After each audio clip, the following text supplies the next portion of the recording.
मुहर्रम का महीना मातम का महीना, अगर मुहर्रम के महीने में शादी कर दी अपने बेटे या बेटी की तो घर में मातम ही मातम रहेगा।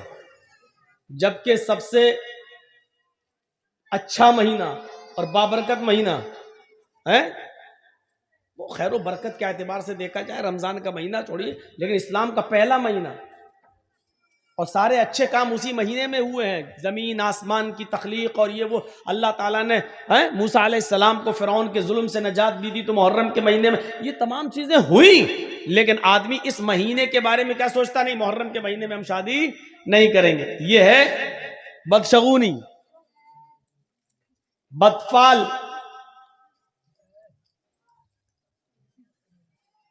गाड़ी चल रही है स्पीड में, अचानक बिल्ली रास्ते से गुजर गई, रोक दी गाड़ी। क्या हुआ?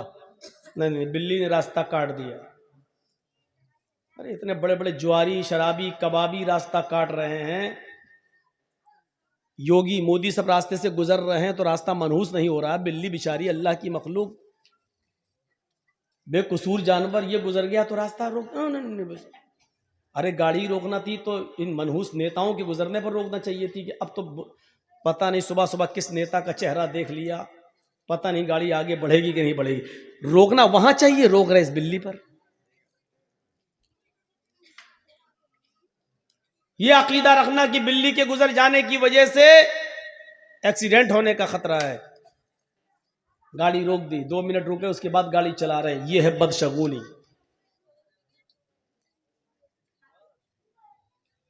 हाजी साहब हज करने जा रहे थे, रास्ते से वापस लौट आए, बीवी ने पूछा क्या हुआ, तो बिल्ली रास्ते से गुजर गई, अब हज नहीं होगा, लौट आए। यह है बदशगुनी। अरब के लोग जब कोई कारोबार करते थे, कोई बिजनेस करना चाहते थे तो एक चिड़िया पकड़ के उड़ाते थे। ऐसे चिड़िया पकड़ी और ऐसे छोड़ दिया, अगर वो दाहिनी तरफ गई, राइट साइड गई तो कहते थे हमारा काम बन जाएगा, अच्छा बिजनेस होगा, कारोबार अच्छा होगा। और अगर वो बाएं तरफ भागी तो वो काम नहीं करते थे, नहीं नहीं नहीं नहीं नहीं, ये चिड़िया उल्टी तरफ बाएं तरफ गई है, अब तो हमारा कारोबार फेल हो, नहीं नहीं नहीं हम नहीं करेंगे बिजनेस, इस चिड़िया ने बता दिया कि हमें नुकसान हो। ये है बदशगुनी, ये है बदशगुनी। अपने छोटे से बच्चे को खेल रहा है, काला धागा लेकर उसकी कमर पे बांध दिया, ये काला धागा उसको बचाएगा नजरे बद से, ये है बदशगुनी। ये माएं जो अपने छोटे छोटे बच्चों को जो नहला धुलाने के बाद एक काले रंग का काजल का टीका लेती हैं और अपने बच्चे के सर पे या गाल पे कहीं लगा देती हैं, काले रंग का ये इससे क्या होगा, नजर नहीं लगेगी। ये है बदशगुनी।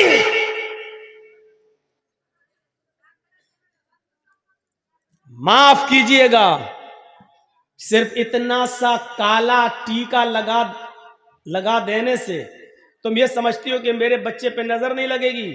अरे इतना सा काला टीका क्या, पूरा चेहरा भी अगर तू काला कर देगी तब भी ये काला रंग उसका कुछ नहीं कर सकता है। अपने बच्चे को नजरे बद से बचाना है तो सिर्फ ये दुआ पढ़ो, अल्हम्दुलिल्लाहि रब्बिल आलमीन से वलज़्ज़ालीन आमीन, और उसके बाद में कुल औज़ु बिरब्बिल फलक और कुल औज़ु बिरब्बिन नास, ये पढ़कर अपने बच्चों पर दम करो 3 मरतबा सुबह और 3 मरतबा शाम। आपके बच्चे पर नजर नहीं लगेगी। ये काले टीके बंद करो।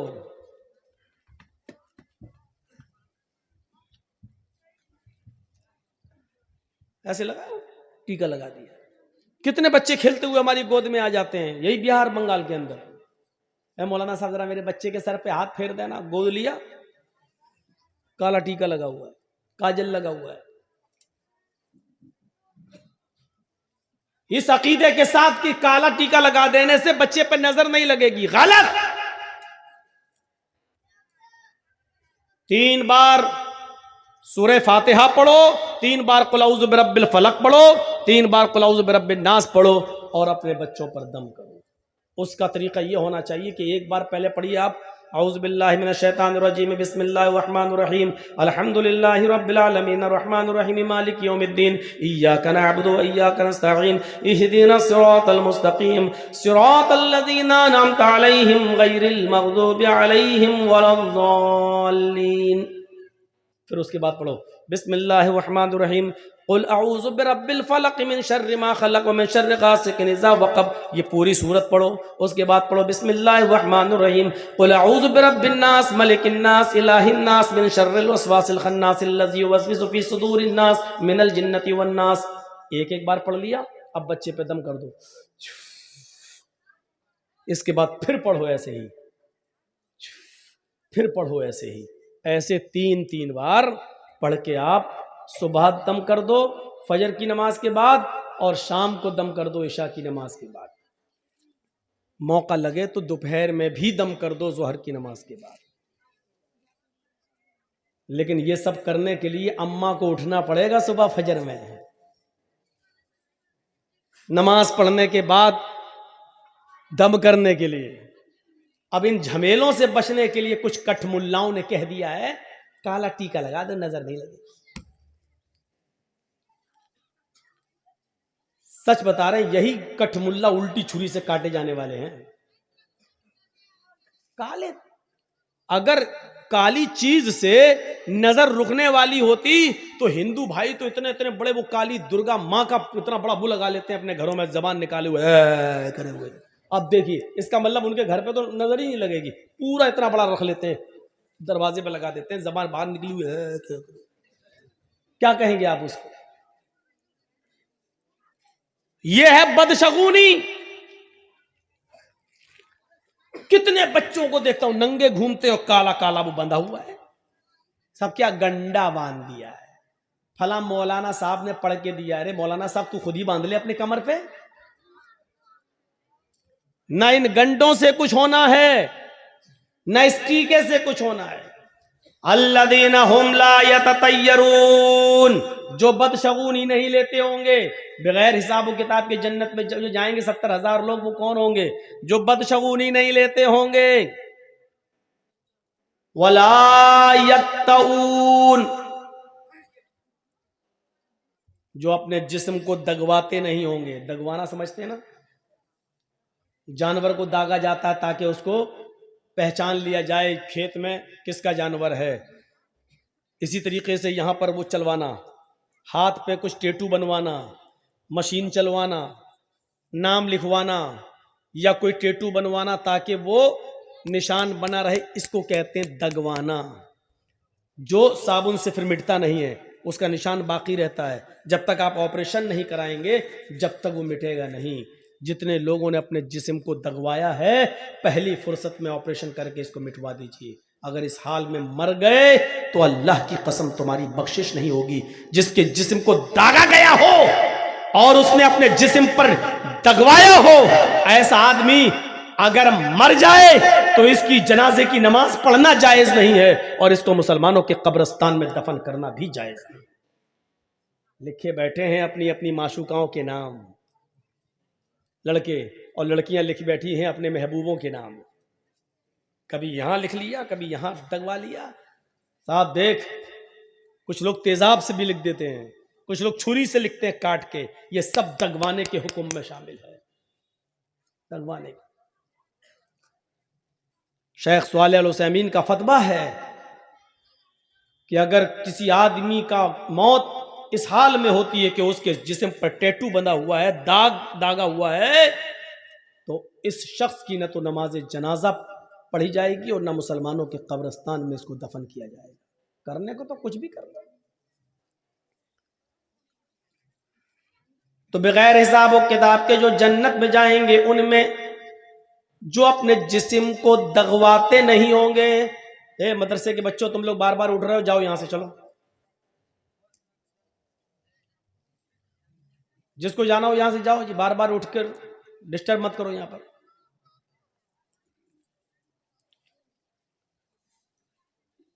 अल्लज़ीना हुम ला यततय्यरून वला यक्तऊन, और जो अपने जिस्म को दगवाते नहीं होंगे। और तीसरी चीज सुन लीजिए, जो बगैर हिसाब किताब के जो लोग जन्नत में जाएंगे उनमें तीसरी चीज क्या है? सही बुखारी की हदीस, अल्लाह के नबी फरमाते वला यस्तरकून, जो झाड़ फूक नहीं करते हो। बहुत साफ लफ्ज मौजूद है, कोई तशरीह करने की जरूरत नहीं है। जो झाड़ फूक नहीं कराते होंगे। मौलाना साहब बुखार आ गया, फूंक दो मेरे ऊपर। अब मौलाना जर्जी साहब बैठो, बैठ पढ़ रहे हैं, छू दम कर रहे हैं। एक बात याद रखिएगा, दम करना जायज है। मसला याद रखिएगा, किसी बीमार आदमी पर सूरह फातिहा पढ़ना, मुअव्वज़तैन पढ़कर दम करना, अल्लाहुम्मा शफ़ी अंत शाफ़ी ला शिफ़ा इल्ला शिफ़ाउ का शिफ़ा अल्ला युगादिरु सक़मन, ये दुआ पढ़कर दम करना जायज़ है। आप इसको नाजायज़ नहीं कह सकते। कुरान की आयतें पढ़कर, सही हदीसें पढ़कर, जो आयात शिफ़ा और आयात दुआ है उसको पढ़कर दम करना जायज़ है। लेकिन अगर कोई बीमार आदमी ये भी ना कराए और अल्लाह पर भरोसा करके छोड़ दे कि नहीं उसी ने बीमार किया है, वही हमें ठीक करेगा, अगर उसकी मर्जी होगी, तो हम क्यों जाएं किसी मुल्ला मौलवी के पास झाड़ फूक कराने? अगर वो अल्लाह पर तवक्कुल करके छोड़ देता है तो ये और ज्यादा बेहतर है। इसी को अल्लाह के नबी ने फरमाया वला यस्तरकून, जो झाड़ फूक नहीं करवाते होंगे। झाड़ फूक की आड़ में असल में बहुत बुरे बुरे काम हो रहे हैं। मर्दों के साथ साथ जवान लड़कियां भी मुल्ला मौलवियों के सामने बैठ जाती हैं कि फूंक दो मेरे ऊपर। हम समझते हैं, हमारा बाप समझता है लड़की का कि चलो कुरान ही तो है, अल्लाह का कलाम है, और फूंकने वाला तो मौलाना है। मौलाना तो फरिश्ता होता है बेचारा,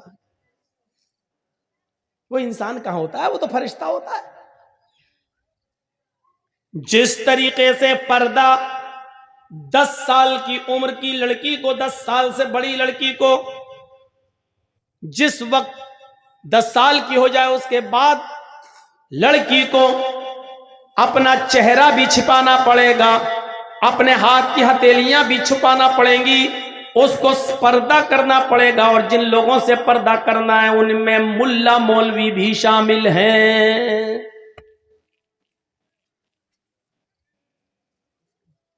अब लड़की का बाप लड़की पर दम कर सकता है, लड़की का भाई लड़की पर दम कर सकता है, लड़की की मां लड़की पर दम कर सकती है, लड़की का शौहर लड़की पर दम कर सकता है। माफ कीजिएगा मौलाना जर्जीस, आपकी जवान बेटी पर दम नहीं कर सकते हैं सामने बिठाकर।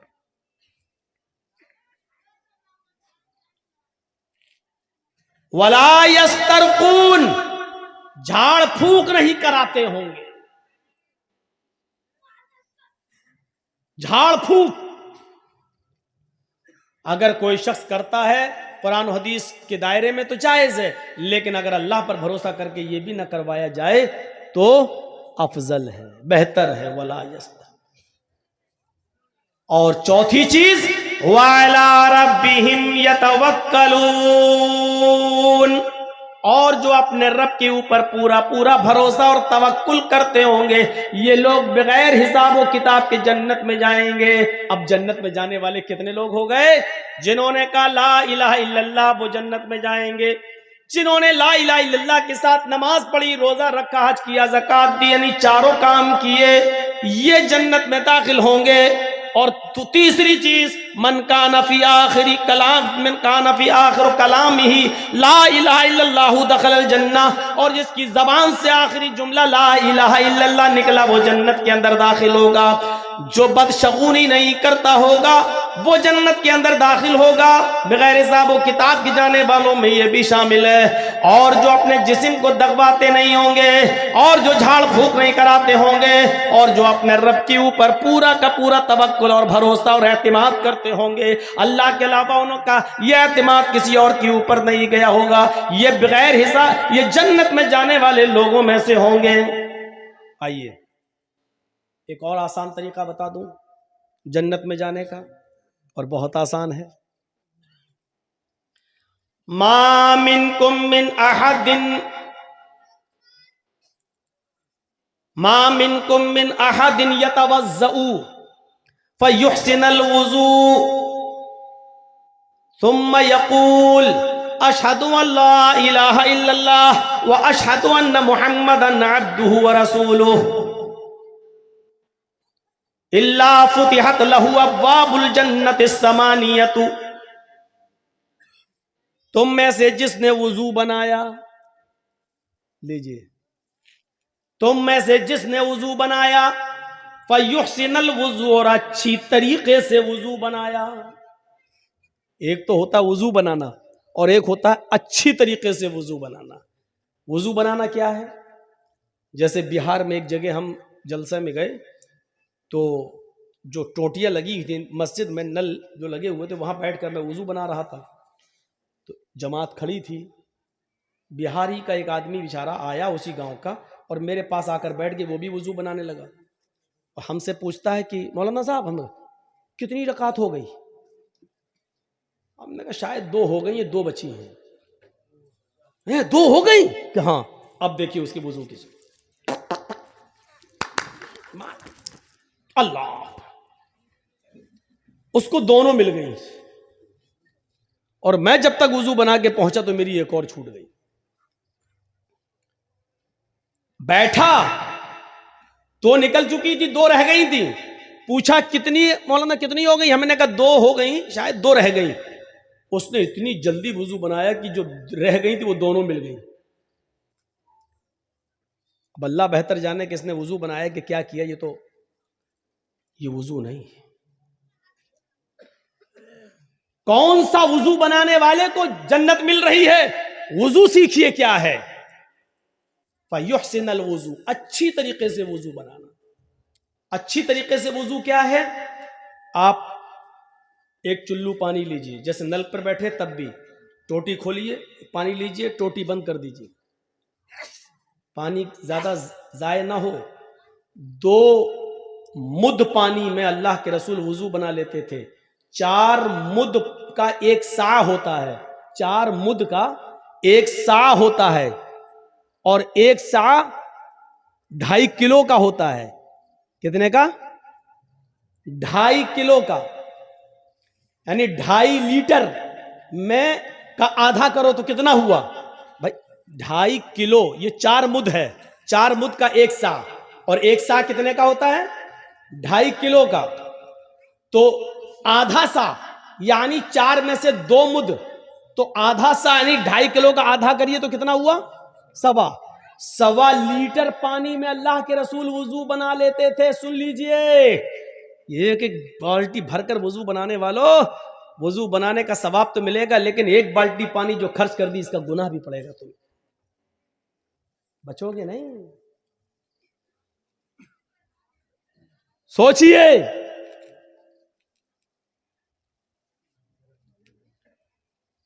2 सा, 2.5 दूनी 5, 5 लीटर की एक कट्टी में अल्लाह के रसूल गुस्ल कर लिया करते थे, पूरा नहा लिया करते थे, और वो भी गुस्ले जनाबत, नापाकी वाला गुस्ल कर लेते थे।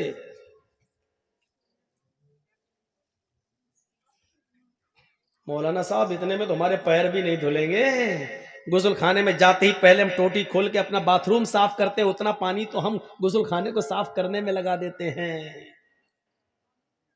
एक एक चीज का हिसाब होगा। पानी की कदर उनसे पूछो जिस मुल्कों में पानी बड़ी मुश्किल से मिलता है, उनसे पूछो पानी की कदर, उनसे पूछो। और राजस्थान के इलाके में जहां गर्मी बहुत पड़ती है और रेगिस्तानी इलाका है, उन लोगों से पूछो। पहाड़ी इलाकों पर जहां पानी पहुंचता नहीं है, उनसे पूछो पानी की कदर। तो ये खोला, या लोटा है, पलटा, ये पानी लिया, अब इसको ऐसे मलिए। ये अच्छी तरीके से वुजू बनाना। ये हुआ? अभी नहीं हुआ। अब ये उंगलियां इसमें डालिए ऐसे, ये वाली उंगलियां इधर और ये वाली उंगलियां इधर। ये फिर दूसरी बार लीजिए, फिर ऐसे कीजिए, फिर ऐसे करिए, फिर तीसरी बार पानी लीजिए, फिर ऐसे कीजिए। ये हुआ। अब आइए, फिर एक चुल्लू पानी लीजिए, आधा पानी मुंह में, आधा, और आधा बचे फिर नाक में चढ़ाइए। जिस हदीस में ये आया 3 बार कुल्ला करो, फिर 3 बार नाक में पानी डालो, बहुत ही मौजरत के साथ कहता हूं यह हदीस ज़ईफ है। एक ही चुल्लू पानी लेना है, आधा मुंह में। अब शुरू शुरू में थोड़ी सी आदत नहीं बनेगी, कभी पूरा ही चला जाएगा मुंह में, क्योंकि अभी यहां तक आदत नहीं है आपकी। आधा मुंह में और आधा नाक में। अब दाहिने हाथ की उंगली से दांतों को रगड़िए ऐसे, और बाएं हाथ के ये अंगूठा और ये वाली उंगली ये नाक में डालिए ऐसे, और उसके बाद नाक से निकालने के बाद जो आधा पानी मुंह में था उसका कुल्ला कीजिए, जो पानी मुंह में उसको नीचे डालिए, और ये अंगूठे से ये बाएं नाक का नथुना पकड़िए ऐसे दबाइए, और नाक झाड़िए कस के। हम ज्यादा जोर से नहीं बोले करेंगे, नहीं तो पता चला यहां असली की यहीं टपक जाएगा। ऐसे करके झाड़िए, फिर इस उंगली से आप ये पकड़ के दबाइए ऐसे, फिर झाड़िए, और फिर दोनों हाथ से पकड़ के उसको साफ करिए। ईमानदारी के साथ बताइए, अभी तो पैर तक हम पहुंचे भी नहीं हैं। ईमानदारी के साथ बताइए, हाथ धुलने तक और कुल्ला और नाक में पानी डालने तक कितने लोग अमल करते हैं हमारी सोसाइटी और समाज में। इसका मतलब हमारा वुजू भी अभी सही नहीं है, नमाज का नंबर तो बहुत दूर में आएगा। अभी एक बार हुआ, ऐसे ही दोबारा फिर पानी लेना है, और फिर आधा मुंह में और आधा नाक में चढ़ाना है, और फिर वही दोहराना है। फिर तीसरी बार आधा मुंह में आधा नाक में, और फिर यही करना है। अब आया नंबर चेहरे का। अब देखिए, ये नहीं, अभी अभी अभी हाँ, चेहरे का। एक चुल्लू पानी लिया और ऐसे लेके चुल्लू एक ही भरना है। बहुत से लोग नल की टोटी में ऐसे दोनों हाथ लेकर फिर मुंह धुलते हैं, पानी का ज़िया है, पानी की बर्बादी है। पानी एक ही चुल्लू लेना है, और उस एक चुल्लू पानी को लेकर ऐसे ये ऐसे करिए, ये फिर लीजिए, फिर ऐसे करिए, मतलब कानों की लौ तक ये। और जब 3 बार ऐसे कर लें, फिर एक चुल्लू पानी अलग लीजिए। ये 3 बार मुंह हो गया। अब एक चुल्लू पानी लेकर उसको दोनों हाथों पर ऐसे डाल के ये ऐसे करके, अब ये दाढ़ी में ऐसे, जिसकी दाढ़ी हो वो ऐसे करे। अब जिसकी दाढ़ी होगी वो करेगा। अब चिकने चपाट लेडीज चेहरे वाले थोड़ी कर पाएंगे बेचारे, जिनके चेहरे औरतों की तरह, बेचारे क्या करेंगे? वो बेचारे नहीं लेंगे चुल्लू पानी, दाढ़ी नहीं है तो क्या करेंगे वो? जिसकी दाढ़ी है वो, ये है आपका मुंह। मौलाना साहब तकरीर कहाँ कर रहे हैं? ये मसले सीखना जरूरी है। जलसे बहुत सुन चुके हैं आप, लंबी चौड़ी तकरीरें बहुत सुन चुके हैं आप। 20 साल से तकरीरें करने आ रहा हूं, अगर हमारा वुजू ही सही नहीं है तो 20 साल की मेहनत बेकार हो गई। जलसे नमाज और आदि बनाने के लिए होते हैं इबादत का। अगर उन जलसों से हमारी इबादतें वैसी की वैसी हो रही हैं तो फिर इन जलसों का कोई फर्क नहीं पड़ रहा हमारी जिंदगी पर, जब हमारा वुजू सही नहीं, हमारी नमाजें सही नहीं। और कल इंशाअल्लाह बताऊंगा आपको नमाज के टॉपिक पर। आज ये बता रहा हूं जन्नती कौन, और कल नमाज के टॉपिक पर अजान क्यों दी जाती है, कल ये बताऊंगा। जोहर में 4 रकात क्यों है, कल ये बताऊंगा। फजर में 2 रकात क्यों पढ़ी जाती है, ये बताऊंगा। मगरिब में 3 रकात क्यों पढ़ी जाती है, ये बताऊंगा। मगरिब और इशा की और फजर की नमाज में जोर से क्यों पढ़ा जाता है, इमाम जोर से तिलावत क्यों करता है, जोहर में और असर में आदमी आहिस्ता क्यों पढ़ता है, कल ये बताऊंगा। कल की तकरीर थोड़ी दूसरे हिसाब की होगी नमाजी पर, लेकिन यह बताया जाएगा कि जोर से क़िरात क्यों की जाती है और आहिस्ता क्यों की जाती है। जोहर में 4 क्यों है और असर में 4 क्यों है और इशा में 4 क्यों है, और फजर जो सबसे अहम नमाज है जिसमें उठना मुश्किल है उसमें 2 ही क्यों है।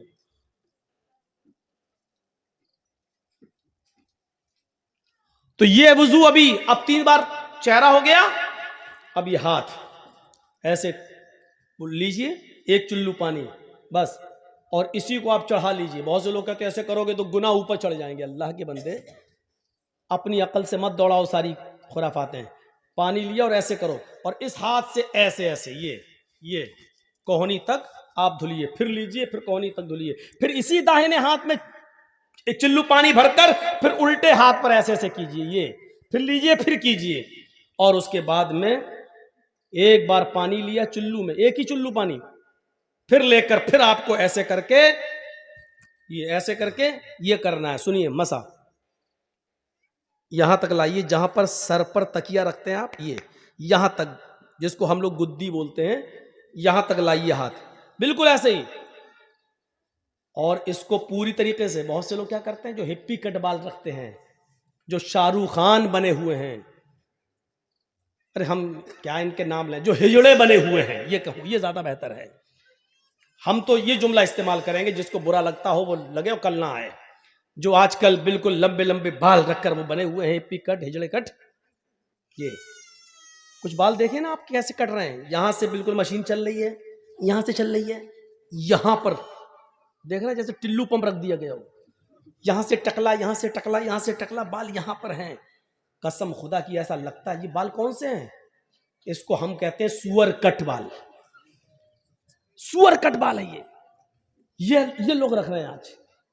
ये तो क्या है, सर का मसा, ये और फिर यहां से वापस लाइए, ये अब आपका सर का मसा हो गया, और जोर से करना है, बाल बिगड़ जाने दो। अरे हमारे भी तो बिगड़ गए हैं, हम भी तो कंगी अंगी करके आए। आपको समझाने के लिए देखिए, ये लिया यहां से लेके ऐसे, ये लीजिए, ये हो गया, फिर यहां से वापस लाइए, ये। अब उसके बाद दोबारा पानी लेने की जरूरत नहीं है, इसी दोनों उंगलियों को कान में डालिए और कान में आप फेरते चले जाइए, आपकी उंगली अपने आप घूमती रहेगी। क्यों? उसमें वो गड्ढे बने हुए हैं, ये अपने आप जब आप ऐसे करेंगे, ऐसे चलाएंगे, तो सब उसकी जो नालियां बनी हुई हैं उसमें जाता रहेगा। ये करने के बाद ऐसे देखिए, ये कर लिया, और ये दो अंगूठे, ये देखिए, ये गौर से, इस वक्त खरगोश में समझना हमको, ये दो अंगूठे जो अभी यहां करने के बाद ये एक बार, ये है आपका सर का मसा। ईमानदारी के साथ बताइएगा, ऐसा वुजू कौन बना रहा है आजकल? चले हैं नमाज पढ़ने के लिए, 900 चूहे खा के बिल्ली चली हज को। अब उसके बाद में आइए पानी के लिए पैर धुलने का। तो ये पैर धुलने का बड़ा अजीब मसला है, 3 बार कैसे धुला जाएगा? अब चिल्लू भर पानी लेकर तो नहीं धुला जाएगा, तो आपके पास जो लोटा हो तो वो उस पर थोड़ा सा पैर में उलट कर ये करिए ऐसे, और फिर ये उंगली ऐसे, एक एक उंगली, अब हम मोजे पहने हैं तो इसलिए एक एक उंगली को जैसे हम हाथ में किया था ऐसे ही इसको भी ऐसे करिए। आपको लगता है कि कहीं खुश्क न रह जाए, थोड़ा सा पानी और डाल लीजिए, फिर ऐसे करिए, ये ऐसे 3 बार ये और 3 बार ये, दोनों पैर कम से कम यहां तक, टखने तक, यहां तक धुलना है। ज्यादा अगर आप धुल लेते हैं तो कोई मुजायका नहीं है, कोई हर्ज नहीं है, धुल सकते हैं। ये है आपका वुजू, जिसको कहते हैं फयुहसिनुल वुजू, अच्छी तरीके से वुजू बना। अब हदीस सुनिए, मा मिनकुम मिन अहदिन यतवज़्ज़उ फयुहसिनुल वुजू थुम्मा यक़ूल, तुम में से जिसने वुजू बनाया और अच्छी तरीके से वुजू बनाया, और वुजू बनाने के बाद खड़ा हो गया, वुजू बनाकर फारिग हुआ, खड़ा हो गया, खड़ा होने के बाद जिसने ये दुआ पढ़ी, अशहदु अल्ला इलाहा इल्लल्लाहु व अशहदु अन्ना मुहम्मदन अब्दुहु व रसूलुहु, जिसने वुजू बनाने के बाद ये दुआ पढ़ी, इल्ला फुतिहत लहु अब्वाबुल जन्नति समानिया, ऐसे आदमी के लिए जन्नत के 8 दरवाजे खोल दिए जाते हैं। जन्नत के 8 दरवाजे इस आदमी के लिए खोल दिए जाते हैं। अच्छी तरीके से वुजू बनाकर दुआ मांगने वाला, दुआ पढ़ने वाले के लिए जन्नत के 8 दरवाजे खोल दिए जाते हैं। ये है जन्नत। मोबाइल में 2 GB खर्च करके जहन्नम कमा रहे हो, पैसा खर्च कर करके वो जहन्नम ले लेते हो, लेकिन जन्नत फ्री में मिल रही, हम लेने के लिए तैयार नहीं। ये हो गया वुजू। और वुजू बनाने के बाद जिसने दुआ पढ़ी, और दुआ देखो, इतना सा बच्चा कुर्सी चोरी करके कहां भाग रहा है, रहने दो, किसी बड़े बाप का बेटा लग रहा हो, अभी से जमीन पे नहीं बैठ रहा, अभी से कुर्सी पे बैठ रहा है। हमें डर लगता है आगे चल के ये मोदी ना बन जाए। तो वुजू बनाया और अच्छी तरीके से वुजू, और वुजू बनाने के बाद ये दुआ, बहुत से लोग ये दुआ भी पढ़ते हैं, अल्लाहुम्मा जालनी मिनत तव्वाबीन व जालनी मिनल मुतताहिरीन। कोई हर्ज नहीं, पढ़ सकते हो, जायज़ है। लेकिन मुस्लिम शरीफ की हदीस में इतनी ही दुआ बताई जितनी मैंने पढ़ी है, अशहदु अल्ला इलाहा इल्लल्लाह व अशहदु अन्ना मुहम्मदन अब्दुहु व रसूलुहु। अगर इतनी दुआ पढ़ते हैं तब भी काफ़ी है, और यह हदीस सही है, मुस्लिम की है। तिरमिजी के अंदर अल्फाज की ज़्यादती है, अल्लाहुम्मा जालनी मिनत तव्वाबीन व जालनी मिनल मुतताहिरीन। आप पढ़ सकते हैं, कोई हर्ज की बात। तो जिसने ये दुआ पढ़ी उसके लिए जन्नत का 1 नहीं, 2 नहीं, 3 नहीं, 4 नहीं, 8 दरवाजे उसके लिए खोल दिए जाते हैं। जन्नत के 8 दरवाजे उसके लिए खोल दिए जाते हैं। अब सुनिए, वुजू बनाया और वुजू बनाने के बाद दुआ पढ़ी, उसके लिए जन्नत के दरवाजे खोल दिए गए। एक और हदीस इसी में जोड़ देता हूं, हजरत बिलाल रजी अल्लाह तआला अन्हु को अल्लाह के नबी सल्लल्लाहु अलैहि वसल्लम ने फरमाया, आए बिलाल मैंने जन्नत का दौरा किया, आए बिलाल मुझे जन्नत दिखाई गई, आए बिलाल जब मुझे मेराज हुई और मुझे जिब्रील ने जन्नत का मुआयना कराया, मुझे जन्नत दिखाई, तो मैंने जन्नत देखी। जन्नत के अंदर हमने तुम्हारे जूतों की आवाज सुनी। आए बिलाल जन्नत के अंदर मैंने तुम्हारे जूतों की आवाज सुनी। तुम ऐसा कौन सा अमल करते हो जिस अमल की वजह से मैंने जन्नत के अंदर तुम्हारे जूतों की आवाज सुनी। यानी अल्लाह ने मुझे पेश की, ये बता दिया है, मुझे अल्लाह ने पहले ही से ये बाखबर कर दिया है कि मैं बिलाल को जन्नत देकर रहूंगा। आए बिलाल ऐसा अमल बताओ जो तुम दुनिया में करते हो और अल्लाह ने उस अमल के बदले में तुम्हें जन्नत दे दी। तो जानते हो हजरत बिलाल ने कौन सा अमल बताया? कहा अल्लाह के रसूल वैसे तो मैं नहीं जानता कि कोई अमल मेरा ज्यादा हो, जो सब करते हैं वो मैं भी करता हूं, जितना सब करते हैं उतना मैं भी करता हूं, लेकिन एक अमल शायद है जो मैं औरों को करते हुए नहीं देखता। फरमाया क्या? बिलाल बताओ क्या? फरमाया अय अल्लाह के रसूल मैं बगैर वुजू के कभी नहीं रहता, मैं बिना वुजू के कभी नहीं रहता। आए अल्लाह के रसूल जब भी मेरा वुजू टूटता है, जब भी मैं पेशाब और पायखाने से फारिग होता हूं, जब भी मैं सोकर उठता हूं, या जब भी मेरा किसी और वजह से वुजू टूट जाता है, किसी और वजह से वुजू टूट जाता है, तो अल्लाह के नबी फिर मैं फौरन वुजू बना लेता हूं, फिर मैं फौरन वुजू बना लेता हूं। और जब भी मैं वुजू बनाता हूं तो मैं 2, 4, 6, 8 रकात जितनी अल्लाह मुझे ताकत देता है मैं जरूर पढ़ लेता हूं। यानी मैं वुजू बनाकर 2, 4 नफिल नमाज तहय्यतुल वुजू मैं जरूर अदा कर लेता हूं। पहली चीज मैं बिना वुजू के नहीं रहता, जब भी मेरा वुजू टूट जाता है मैं फौरन दोबारा वुजू बना लेता हूं, और जब भी मैं वुजू बनाता हूं तो मैं 2 रकात कम से कम तहय्यतुल वुजू जरूर पढ़ लेता हूं। अल्लाह के नबी ने कहा बस बस बस आए बिलाल यही तेरा वो अमल है जो तुझे जन्नत के अंदर ले गया। पता चला कि बावुजू रहना और जब भी वुजू बनाया जाए उसके बाद 2 रकात नफिल पढ़ लेना, ये भी जन्नत में जाने वाला एक रास्ता है। हम आए ही हैं इस दुनिया में जन्नत कमाने के लिए, वरना जो अमल करके नहीं मरता वो गोलियों से मर जाता है। देख लो कल फिर मर्डर हुआ रात में 3 बजे, 20 साल से सबसे ज्यादा तकरीरें मेरी कत्ल पर वही मौजमपुर, हाड़ू चक और नारायणपुर वाले इलाके में होती है, कत्ल पर। क्या फर्क पड़ा है? आप ईमानदारी के साथ बता दीजिए, तकरीरों का कोई असर हो रहा है? जलसा चाहिए मौलाना जर्जीस साहब का, कोई और मौलाना नहीं चलेगा, जर्जीस साहब हर हाल में चाहिए। और जर्जीस साहब की 20 साल की तकरीरों का असर देखो, न कत्ल बंद हो रहा है, न जराइम बंद हो रहे हैं, न कैरम बोर्ड बंद हो रहा है, न गाली गलूच, न शराब नोशी, न सूद, न ब्याज, कोई कमी उसमें नहीं आ रही है। ये सूरत हाल पैदा है। हम और आप सब इस दुनिया में, इसीलिए मैंने कहा कल का भरोसा नहीं। बताइए 16 साल का लड़का, 19 साल का आदमी अभी उस बेचारे ने जिंदगी में देखा क्या था? मैं नहीं जानता हूं कि वो अच्छा था या बुरा। अच्छे और बुरे का फैसला तो मेरे भाइयों सिर्फ अल्लाह के अलावा कोई नहीं कर सकता।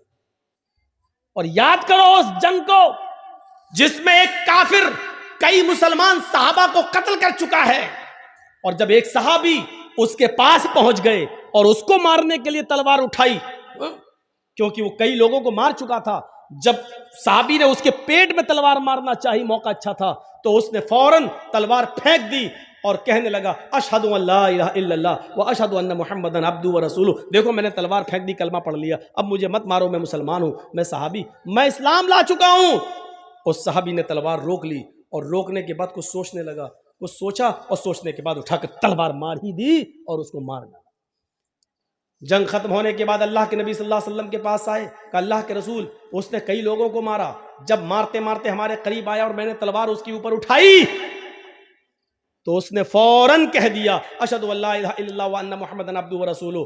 उसने तलवार फेंक दी थी, कहने लगा कि मैं इस्लाम ले आया, मुझे मत मारो, मैंने रोक लिया तलवार, लेकिन उसके बाद फिर मैंने तलवार मार दी क्योंकि मैंने जान लिया था कि वो मौत के डर से कह रहा है। उसने देख लिया कि तलवार मेरे हाथ में, वो मौत से बचने के लिए कलमा पढ़ रहा है। अल्लाह के नबी सल्लल्लाहु अलैहि वसल्लम ने फरमाया लिमा कतलता लिमा कतलहू, तुमने उसको लिमा कतलतहू, तुमने उसको कत्ल क्यों किया? जब उसने कलमा पढ़ लिया था तो तुमने उसको कत्ल क्यों किया? इस सहाबी ने जवाब दिया आय अल्लाह के नबी, वो मौत के डर से कलमा पढ़ रहा था, उसने जब देख लिया कि मेरे हाथ में तलवार है और यह आदमी मुझे बिल्कुल मारने के डर पे है, तब उसने मौत से बचने के लिए कलमा पढ़ लिया, इसलिए मैंने उसको मार दिया। फरमाया अशक़क़्त क़ल्बहू, उसने मौत के डर से कलमा पढ़ा या अल्लाह के डर से कलमा पढ़ा, ये तुझे कैसे पता चला? क्या तूने उसके दिल को चीर कर देख लिया था? क्या तू उसके दिल में घुसा हुआ था? तुझे कैसे पता चला कि उसने मौत के डर से पढ़ा है या अल्लाह के डर से? कल कयामत के दिन तू इस कलमे को क्या जवाब देगा? कल कयामत के दिन ये कलमा जब आएगा ला इलाहा इल्लल्लाह मुहम्मदुर रसूलुल्लाह, जब इसकी जबान से ये कलमा निकलते हुए आएगा तो तू इस कलमे को कल क्या जवाब देगा? कयामत के दिन तू इस कलमे को क्या जवाब देगा? इस कलमे की गर्दन का हाथ तेरे गरिबान पर होगा, तू इस कलमे को कल कयामत के दिन क्या जवाब देगा? मेरे भाइयों, इस हदीस से पता चलता है कि किसी भी कलमा गो मुसलमान को मारना, किसी मुसलमान को कत्ल करना कितना बड़ा जुर्म है। उस कयामत के दिन जिस आदमी को कत्ल किया गया है, मकतूल जिसको कत्ल किया गया है, कयामत के दिन अपने कातिल को ढूंढेगा, इधर उधर पूरे मैदाने मैशर में ढूंढता फिरेगा। जब कातिल उसको नजर आ जाएगा तो ये उसके सर के बाल पकड़कर उसको खींचते हुए लाएगा और सीधे लाकर अल्लाह रब्बुल आलमीन के सामने लाकर खड़ा कर देगा।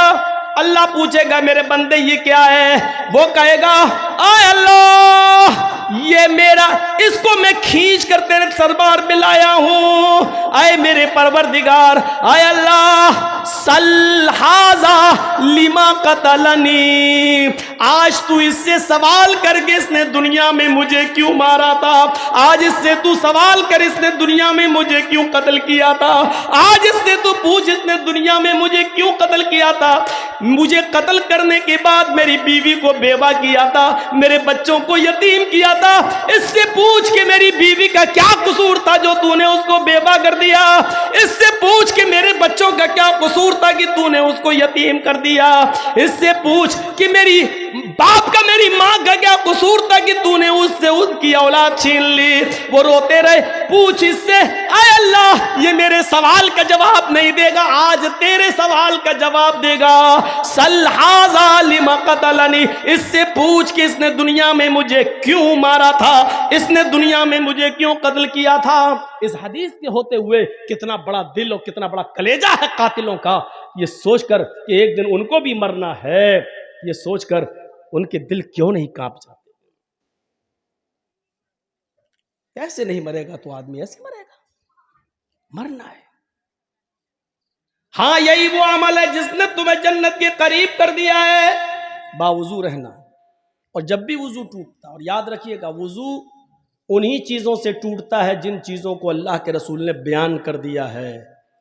माँ अखरजा मिनस सबीलैन, पेशाब और पायखाने के रास्ते से किसी भी चीज़ के निकलने से वुजू टूट जाता है।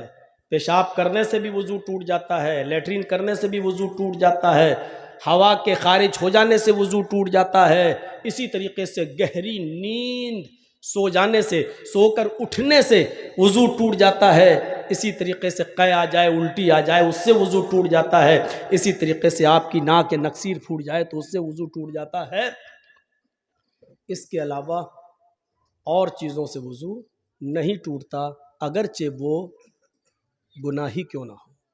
मसलन कोई पूछता है कि मौलाना साहब मैं वुजू बना के आया लेकिन नमाज खड़ी होने में थोड़ा टाइम है, अगर वुजू की हालत में बीड़ी पी लूँ तो वुजू टूट जाएगा या नहीं टूटेगा?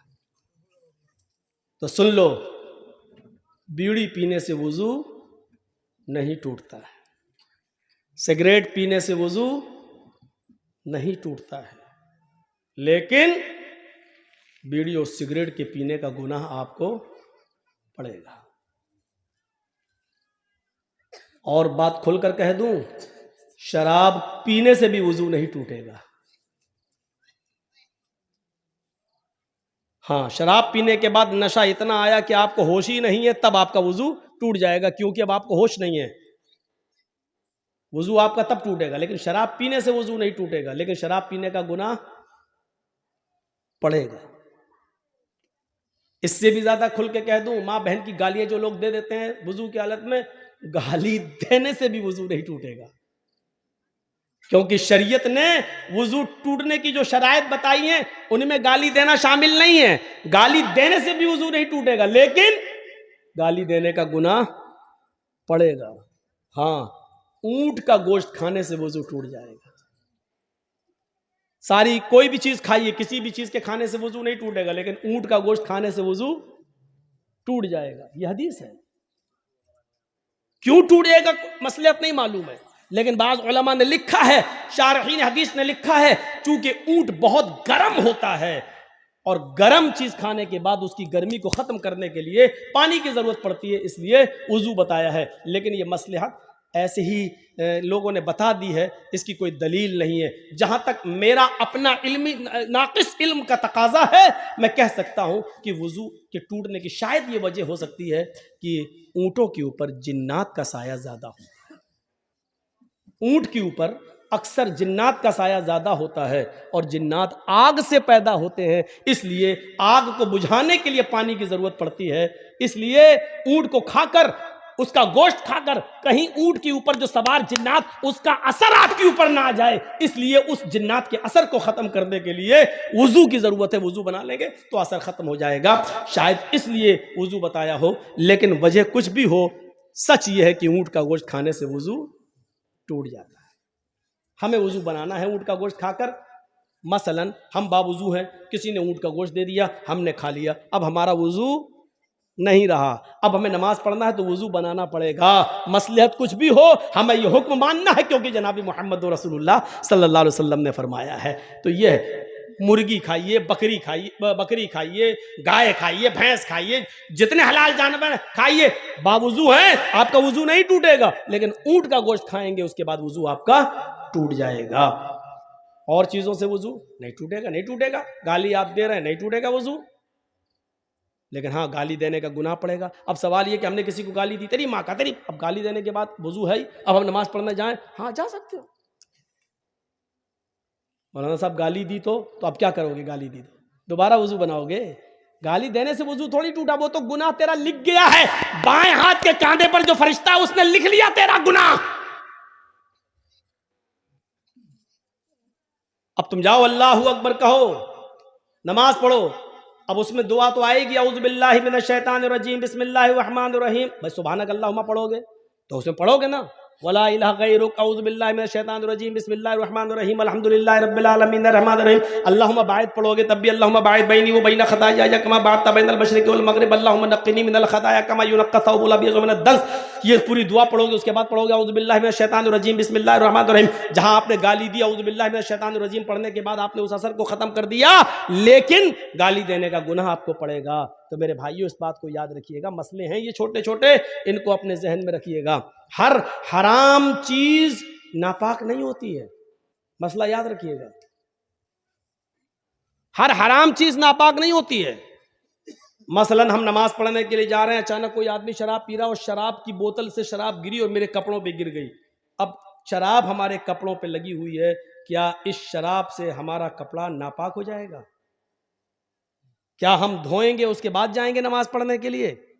तो मसला याद रखिए मेरे भाइयों, शराब हराम तो है लेकिन नापाक नहीं है। और नापाक ना हो, सिर्फ हराम है, सिर्फ हराम है, यानी उसको आप पी नहीं सकते, उसका पीना हराम है। लेकिन कपड़े पे अगर आपकी गिर गई है और नमाज की जमात खड़ी है तो आप उसी कपड़े में नमाज पढ़ लीजिए, आपकी नमाज हो जाएगी। इसी तरीके से आपने किसी जानवर को ज़िबा किया, बकरे को या गाय को, और छुरी चलाते वक्त खून की छींटें आपके कपड़े पे आ गई, खून हराम तो है।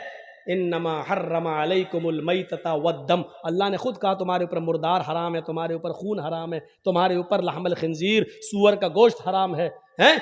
कहा है, सुन लीजिए, खून हराम तो है, आप खून पी नहीं सकते हैं। खून जब आप निकालेंगे तो जम जाएगा, जमा हुआ खून आप चाकू से काट कर आग में भून कर खा नहीं सकते हो। महाराष्ट्र में, कोकण में बहुत से लोग खाते हैं।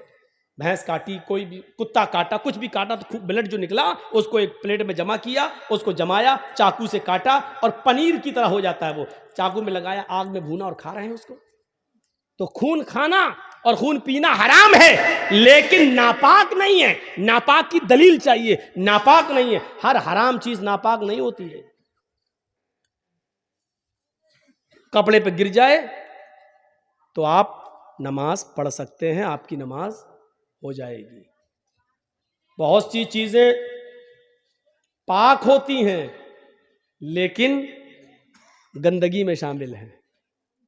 गंदगी में शामिल है नाक। नाक क्या है? कोई आदमी नाक चाट लेगा? नहीं, लेकिन पाक है। अगर नमाज की हालत में हम छींके हूं और पूरी भर गई नाक, तब आप क्या करेंगे? आपके पॉकेट में रुमाल हो, निकालिए, पोंछिए, रुमाल जेब में रख दीजिए। वही रुमाल है, नाक उसमें भर ली है और उसी रुमाल को आपने जेब में भर लिया, आप नमाज पढ़ सकते हैं। रुमाल नहीं है तो आप क्या करेंगे? कुर्ता उठाइए, कुर्ते में पोंछ लीजिए, क्योंकि आपके नाक पे लगी हुई है। क्या करेंगे आप? कुर्ता उठाइए, पोंछ लीजिए और आप उसी पे नमाज पढ़ेंगे।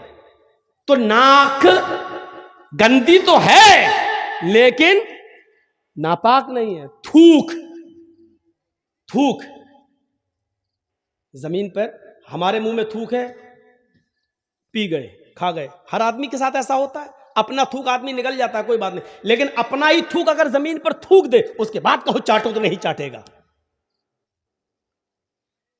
हम खांसे बलगम आ गया, अब बलगम क्या करे? रुमाल नहीं है, दामन में पोंछ लिया, नमाज पढ़ रहे हैं। ये गंदा तो है लेकिन नापाक नहीं है। याद रखिए, हर हराम चीज नापाक नहीं होती है। कुत्ता हराम भी है और नापाक भी है। देख रहे हैं, कुत्ता हराम भी है और नापाक भी है। आप कुत्ता काट कर नहीं खा सकते हैं क्योंकि वो हराम है और नापाक भी है। अगर कुत्ता हमारे बर्तन में मुंह डाल दे तो उस बर्तन को 7 मर्तबा धुलना पड़ेगा। पहली मर्तबा मिट्टी से या आखिरी बार मिट्टी से। अब आजकल मिट्टी नहीं है, साबुन सर्फ वगैरह है, तो उसको एक बार सर्फ से भी धुलना पड़ेगा। 7 बार बर्तन को धुलना है, पहली बार या आखिरी बार सर्फ से या मिट्टी से उसको धुल लीजिए। देखिए, कुत्ता नापाक भी है और हराम भी है, लेकिन बिल्ली हराम है लेकिन नापाक नहीं है। गोश्त दोनों का हराम है, देख रहे हैं आप, ना आप कुत्ता खा सकते हैं ना आप बिल्ली खा सकते हैं। लेकिन एक चीज हराम के साथ साथ नापाक भी है और दूसरी चीज हराम तो है लेकिन नापाक नहीं है। अल्लाह के रसूल ने बिल्ली को काटना और ज़िबा करके उसका गोश्त खाना हराम बताया है, लेकिन जब अल्लाह के नबी वुजू बनाते थे तो बिल्ली आपके पास चली आती थी। आप जिस लोटे से वुजू बना रहे हैं पानी से, बिल्ली की जबान निकली, आप उसी लोटे को टेढ़ा कर देते थे, बिल्ली उसी लोटे से पानी पी लिया करती थी। और बिल्ली के झूठे पानी से अल्लाह के रसूल वुजू बना लिया करते थे, और वुजू बनाकर आप मस्जिद में नमाज भी पढ़ने जाते थे। कुत्ता नापाक इतना कि उसके झूठे को 7 बार धुलना पड़ रहा है, और बिल्ली हराम के साथ साथ नापाक नहीं है, इतनी पाक कि उसका झूठा पानी अल्लाह के रसूल से वुजू बना के नमाज भी पढ़ने जा रहे हैं। तो याद रखिए, हर हराम चीज नापाक नहीं होती है, लिहाजा हराम चीज का खाना हराम है, लेकिन कपड़े में अगर लग जाए, अब वो स्प्रे होता है, स्प्रे परफ्यूम होता है ना, लोग कहते हैं इसमें अल्कोहल है, अल्कोहल। अरे जब शराब नापाक नहीं है तो अल्कोहल कैसे नापाक हो जाएगा? अल्कोहल पीना हराम है, अल्कोहल खाना हराम है। अल्कोहल की बोतल लाकर आप पिएंगे ये हराम है, लेकिन अल्कोहल अगर कपड़े में लग जाए, खुशबू है, परफ्यूम में है, मारा स्प्रे और नमाज पढ़ने जा सकते हैं? हाँ जा सकते हो, उसमें अल्कोहल है, बना रहने दो अल्कोहल। अल्कोहल तो फौरन उड़ जाता है, जैसे ही आपने मारा स्प्रे, स्प्रे की खुशबू आपके उस पे आई और अल्कोहल उड़ जाता है। अल्कोहल रुकता नहीं है। होम्योपैथिक मेडिसिन में अल्कोहल डाला जाता है, और जब अल्कोहल जब आप ऐसे पकड़ेंगे और पानी में बूंद डालेंगे, होम्योपैथिक ड्रॉप्स डालेंगे, लिक्विड होम्योपैथ, तो वो अल्कोहल उड़ता जाएगा, अल्कोहल रुकता नहीं है। तो मेरे भाइयों, परफ्यूम लगाकर भी नमाज पढ़ना जायज है, अगरचे परफ्यूम में अल्कोहल क्यों ना हो, नमाज पढ़ सकते हैं, क्योंकि हराम तो हो सकता है लेकिन नापाक नहीं। अच्छा, अब लोग कहेंगे हराम तो है, हराम तो है, हराम चीज कपड़े पे लग जाए तो कैसे नमाज हो जाएगी? बिल्कुल ऐसे ही जैसे हजरत अबू हुरैरा बिल्ली को गोद में लेके नमाज पढ़ लेते थे। मैं पूछता हूं कि हराम है, फिर गोद में क्यों ले रहे हैं? हराम है, अल्लाह के नबी क्यों उठा रहे हैं? अच्छा, गधा क्या है? वो भी तो हराम है, लेकिन अल्लाह के रसूल गधे की पीठ पर बैठकर सवारी कर रहे हैं और चल रहे हैं। अगर गधा नापाक होता तो अल्लाह के रसूल सल्लल्लाहु अलैहि वसल्लम उस नापाक जानवर पर बैठकर सवारी नहीं करते। उसके जिस्म से निकलने वाले पसीने से अल्लाह के रसूल के कपड़े भी नापाक हो जाते, लेकिन अल्लाह के रसूल गधे की सवारी भी किया करते थे, सफर भी करते थे गधे पर बैठकर, और आकर आप उन्हीं कपड़ों में नमाज भी पढ़ते थे। अच्छा, सोना क्या है? सोना मर्द के लिए क्या है? सोना मर्द के लिए हराम है। आप सोने की अंगूठी नहीं पहन सकते हैं, आप सोने की चेन नहीं लगा सकते हैं, आप सोने की कोई चीज मर्द अपने जिस्म पर इस्तेमाल नहीं कर सकता है। लेकिन अगर वो अपनी बीवी के लिए सोने की चेन बनवा के जा रहा है, सोने की चूड़ी लेकर जा रहा है, लेकिन अजान का वक्त हो जाता है, वो मस्जिद में जा रहा है, वो सोना जो मर्द के लिए हराम है, लेकिन सोने की अंगूठी, सोने की चेन उसकी जेब में पड़ी हुई है, उसकी नमाज हो जाएगी, इसलिए कि सोना हराम है मर्द के लिए, लेकिन नापाक नहीं है। इतना याद रखिए कि कुछ चीजें नापाक तो हैं, लेकिन कुछ चीजें हराम तो है लेकिन नापाक नहीं। कुछ चीजें हराम है तो उसके साथ नापाक भी है, जैसे कुत्ता हराम है और नापाक भी है। हम कुत्ते को गोद में उठा नहीं सकते, अगर उठा लिया तो हमें कपड़े धुलना पड़ेंगे। अगर सूखा कुत्ता भी, ड्राई कुत्ता भी, सूखा कुत्ता भी अगर हमसे छुल गया तो हमें उतना हिस्सा धोना पड़ेगा, क्योंकि कुत्ते की खाल मोटी होती है और उसके जिस्म से निकलने वाला पसीना भी नापाक होता है। लिहाजा ड्राई कुत्ता, सूखा कुत्ता भी अगर हमसे छुल जाता है तो हमें उतना हिस्सा धुलना पड़ेगा। और बिल्ली चाहे कितनी ही हमसे रगड़े, छुले, हमारी गोद में आके बैठ जाए, हमें कपड़े धुलने की ज़रूरत नहीं है। ये छोटे छोटे मसलों को आप याद रखिएगा। अब मैं थोड़ा सा आगे बढ़ता हूँ, तो वुज़ू के बाद नफिल नमाज पढ़ लेना भी जन्नत में ले जाने का सबब है। इज़ा क़ाल अल मुअज़्ज़िन अल्लाहु अकबर अल्लाहु अकबर, जब मुअज़्ज़िन कहे अल्लाहु अकबर फ़क़ूलू अल्लाहु अकबर, तो तुम भी कहो अल्लाहु अकबर। वइज़ा क़ाल अल मुअज़्ज़िन अशहदु अल्ला इलाहा इल्लल्लाह, जब मुअज़्ज़िन कहे अशहदु अल्ला इलाहा इल्लल्लाह, तो तुम भी कहो अशहदु अल्ला इलाहा इल्लल्लाह। जब मुअज़्ज़िन कहे अशहदु अन्ना मुहम्मदर रसूलुल्लाह, तो तुम भी कहो अशहदु अन्ना मुहम्मदर रसूलुल्लाह। जब मुअज्जिन कहे हय्या अलस सलाह फक़ूलू ला हौला वला कुव्वता इल्ला बिल्लाह, जब मुअज्जिन कहे हय्या अलस सलाह तो तुम कहो ला हौला वला कुव्वता इल्ला बिल्लाह, जब मुअज्जिन कहे हय्या अलल फलाह तो तुम कहो ला हौला वला कुव्वता इल्ला बिल्लाह, जब मुअज्जिन कहे अल्लाहु अकबर तो तुम भी कहो अल्लाहु अकबर, जब मुअज्जिन कहे ला इलाहा इल्लल्लाह तो तुम भी कहो ला इलाहा इल्लल्लाह। देखिए मुअज्जिन अजान दे रहा मस्जिद में, हम चाय पी रहे हैं होटलों पर, अल्लाह के नबी क्या फरमाते हैं, जन्नत में जाना चाहते हो तो ये अमल करो, मुअज्जिन जो कहे वही तुम कहो। सिर्फ हय्या अलस सलाह और हय्या अलल फलाह पर ला हौला वला कुव्वता इल्ला बिल्लाह पढ़ो, और जब वो आजान दे चुके, जब उसकी आजान खत्म हो जाए तो तुम ये दुआ पढ़ो, अल्लाहुम्मा रब्ब हाज़िहि दावति ताम्मा वस्सलातिल क़ाइमा आति मुहम्मदनिल वसीला वल फजीला वबअसहु मक़ामम महमूदा अल्लज़ी वअदतह। जिसने ये दुआ पढ़ ली मुअज्जिन के आजान देने के बाद, जिसने ये दुआ पढ़ी, हुल्लत लहू शिफात यौमल क़यामा, क़यामत के दिन अल्लाह रब्बुल आलमीन की जानिब से इस आदमी के लिए शिफात करना मेरे लिए हलाल हो जाएगा। ये जहन्नम के दरवाजे पर भी खड़ा होगा, मैं इसको जहन्नम के दरवाजे से खींच कर ले आऊंगा। अल्लाह मुझे इस बात की इजाजत देगा कि मैं इसकी शिफात करूं, सिफारिश करूं, और इसको जहन्नम के दरवाजे से भी खींच कर मैं जन्नत में ले जाऊंगा और दाखिल कर दूंगा। यानी इस आदमी के लिए सिफारिश करना मेरे लिए हलाल हो जाएगा। अब आप अंदाजा लगाइए, अजान के कलमात दोहराना है और ये दुआ पढ़ना है, और हमारे लिए अल्लाह के रसूल सिफारिश करने के लिए तैयार हैं। ये जन्नत में जाने का एक रास्ता है। एक सहाबी अल्लाह के नबी के पास आए, अब तो इतनी चीजें हो गई कि हम किसी को खड़ा करके पूछे कि कितनी है तो कोई नहीं बता पाएगा। अब तो हमें भी सोचना पड़ेगा हम कितनी बता चुके हैं। एक सहाबी अल्लाह के नबी के पास आए, कहा दुल्लनी अला अमलिन इज़ा अमिलतु दखलतुल जन्नह, एक ऐसा अमल बता दीजिए कि जिसको मैं करूं और करते ही जन्नत में दाखिल हो जाऊं। अल्लाह के रसूल ऐसा अमल बताओ जिसको मैं करूं और जन्नत में दाखिल हो जाऊं। तो अल्लाह के नबी ने उसको क्या फरमाया, ताबुदुल्लाह, एक अल्लाह की इबादत कर, तुकीमस सलातल मफरूज़ा, फर्ज नमाज की, तुकीमस सलातल मकतूबा, फर्ज नमाज की हिफाजत कर, उसको पढ़, वतूतिय ज़कातल मकतूबा, और जो ज़कात तेरे ऊपर लिख दी गई है तू उस ज़कात की अदायगी कर, वतसूम रमज़ान, रमज़ान के पूरे महीने के रोजे रख, तहज्जुल बैत, और हज कर, खाने काबा की ज़ियारत कर, हज कर, तदखुलुल जन्नह, तू जन्नत के अंदर दाखिल हो जाएगा। लीजिए कितना आसान रास्ता बता दिया अल्लाह के नबी सल्लल्लाहु अलैहि वसल्लम ने। ये जन्नत में जाने वाला रास्ता है, और जन्नत में जाने वाले रास्ते अल्लाह के नबी बतला रहे हैं।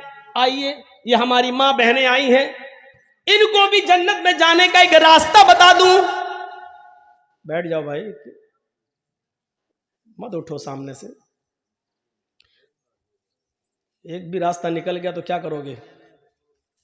सुनिए बहुत अच्छा, माँ बहनें आई हैं, सुन लो। अय्युम अमरातिन इज़ा सल्लत खम्सहा व सामत शहरहा व अहसनत फरजहा व अताअत बालहा फलतदखुल मिन अब्वाबिल जन्नति शात।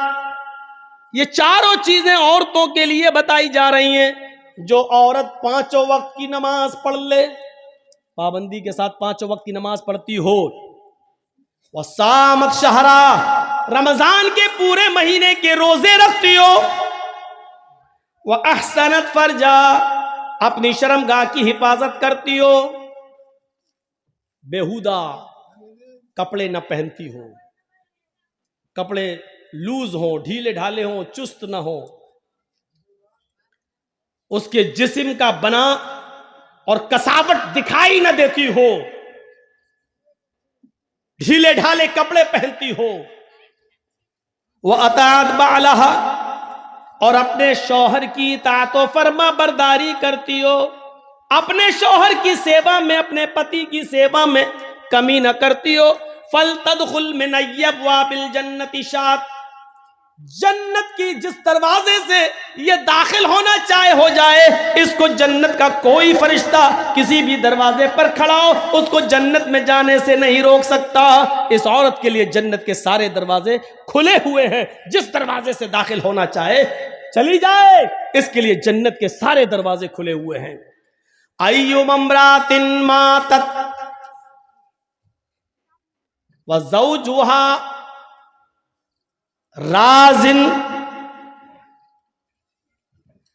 अगर किसी औरत का इंतकाल हो जाए, अगर कोई औरत मर जाए लेकिन मरते वक्त वह ज़ौजुहा राजिन, उसका शौहर उससे राजी हो, उसका पति उससे राजी हो, जो औरत इस हाल में मरी हो कि मरते वक्त उसका पति उससे खुश था, मरते वक्त उसका पति उससे राजी था, दखलतिल जन्नह, तो अल्लाह ताला इस औरत को जन्नत के अंदर दाखिल करेगा। इससे पता चलता है कि जिस औरत की मृत्यु हो गई, जिस औरत की मौत हुई और उसका पति उससे राजी नहीं था, तो वो चाहे कितनी नमाजी रही हो, चाहे कितनी रोजेदार रही हो, चाहे कितनी तहज्जुदें पढ़ती रही हो, लेकिन मरते वक्त अगर उसका पति उससे राजी नहीं था, तो ये औरत इतनी नमाजें पढ़ने के बाद, रोजे रखने के बाद और तहज्जुद पढ़ने के बाद भी जन्नत में नहीं जा सकेगी। औरतों की नमाज और रोजा और हज और ज़कात ये डिपेंड करता है शौहर की मर्जी पर, शौहर की खुशी पर, उसके पति की मर्जी पर, पति की खुशी पर। अगर शौहर राजी तो औरत जन्नती, मरते वक्त अगर शौहर नाराज तो औरत जहन्नमी, नहीं जा सकती जन्नत के अंदर। इन चीजों पर हमें गौर करना है। आए अल्लाह के नबी सल्लल्लाहु अलैहि वसल्लम, हमें जन्नत में जाने का रास्ता बताओ, हम जन्नत में जाना चाहते हैं, हम क्या करें? फरमाया अफशुस सलाम, उड़ते बैठते चलते फिरते मोहल्ले में, गांव में, शहर में जो मिलता है, जानता हो या ना जानता हो, जानने वाले और अनजान हर आदमी से सलाम करते हुए जाओ, सलाम फैलाओ। सुनो जन्नत में जाने का अमल, अफशुस सलाम, सलाम फैलाओ। जा रहे हैं, आदमी है तो मुसलमान, है तो गांव का ही, लेकिन हम जानते नहीं कौन है, फिर भी उसको कहो सलाम वालेकुम। जानते हो उसको भी और ना जानते हो उसको भी, चाहे उससे तुम्हारा तारुफ हो या ना हो, लेकिन अगर तुम्हें इल्म है कि ये मुसलमान है तो उससे सलाम किया जाएगा। किसी काफिर को अस्सलाम वालेकुम नहीं कह सकते हो, किसी गैर मुस्लिम को अस्सलाम वालेकुम नहीं कह सकते हो। आधा वर्ष, हाँ ठीक है, हाँ ठीक ठीक ठीक, बहुत अच्छा, ठीक, कैसे, ठीक है, हाँ भैया कैसे हो, ठीक है, आदाब आदाब आदाब, ये सब सही है, चलेगा, लेकिन अस्सलाम वालेकुम नहीं, क्योंकि काफिर दुआ का मुस्तहिक नहीं। तुम पर अल्लाह की सलामती हो, ये दुआ किसी काफिर को नहीं दी जा सकती। अब सलाम को आम करो, चाहे जानते हो या ना जानते हो, लेकिन होना चाहिए वो मोमिन मुसलमान। अस्सलाम वालेकुम। जरजीत साहब बहुत पहुंचे हुए मौलाना है, इंडिया नहीं वर्ल्ड में उनका नाम है, हम क्यों सलाम करें? ये आने वाला आदमी हम ही से सलाम करेगा। इस चीज को छोड़ो। अल्लाह तबारक व तआला, अल्लाह के नबी ने तकब्बुर को मिटा दिया। जानने अनजाने वाले सबको तुम सलाम करो। हाँ इतना जरूर है, छोटा बड़े को सलाम करे। छोटा युसल्लिमु सगीर अलल कबीर, छोटा बड़े से सलाम करे। अब छोटे आदमी को अकल नहीं है, नहीं बड़ा सलाम करा तो बड़ा भी सलाम कर सकता है। अल्लाह के रसूल तो बच्चों से भी सलाम करते थे। तो पहली चीज सलाम के उसूल समझ लो। हमेशा छोटा आदमी बड़े को सलाम करेगा, लेकिन अगर छोटा सलाम नहीं कर रहा है तो बड़ा सलाम करने में पहल कर सकता है, कोई हर्ज की बात नहीं। छोटा बड़े को सलाम करेगा। पैदल चलने वाला और एक आदमी वहां से मोटरसाइकिल से या साइकिल से आ रहा है तो अर्राकिब युसल्लिम अलल माशी, तो जो सवारी पर आ रहा है, सवारी पर चलने वाला पैदल चलने वाले से सलाम करेगा। अदब देखिए, घमंड तोड़ा अल्लाह तबारक, अल्लाह के रसूल ने। पैदल चलने वाले को मामूली मत समझो, तुम सवारी पे आ रहे हो, तुम सलाम करो पैदल चलने वाले से। बड़ी गाड़ी वाला छोटी गाड़ी वाले से सलाम करेगा। हम जर्जी साहब यहां बाइक से जा रहे हैं और उधर कोई फोर व्हीलर से आ रहा है, तो फोर व्हीलर वाला सलाम करेगा मोटरसाइकिल पर चलने वाले को, छोटा बड़े को सलाम करेगा, सवार पैदल को सलाम करेगा। हां, अगर जानते हो कि इस आदमी से सलाम की उम्मीद नहीं है तो पैदल चलने वाला भी सवार आदमी से सलाम कर ले। अगर जानता है बड़ा आदमी है तो सलाम करेगा नहीं, चलो हम ही सलाम कर लें, ऐसी सूरत में कर लो, कोई दिक्कत की बात नहीं है। लेकिन उसूल और ज़ाब्ता यही है कि छोटा बड़े को सलाम करे, सवार पैदल को सलाम करे। फरमाया अफ़शुस सलाम, सलाम को आम करो, वातिमुत ताम, हर भूखे को खाना खिलाओ, चाहे वो तुम्हारे दरवाजे पर मांगने आया हो, या कुछ लोग ऐसे हैं जो भूखे हैं लेकिन शर्म की वजह से तुमसे मांग नहीं पा रहे हैं, उनका पता लगाओ कि वो कौन है, उनको ढूंढो और पता लगाओ इन्होंने खाना खाया या नहीं, उनको अपने घर पे लाओ। तो शर्म लग रही है, आपको मालूम है कि वो लोग बड़े खुददार हैं, मांगेंगे नहीं लेकिन भूखे हैं, तो अपने घर से खाना ले जाकर उनके घर ले जाकर पहुंचाओ।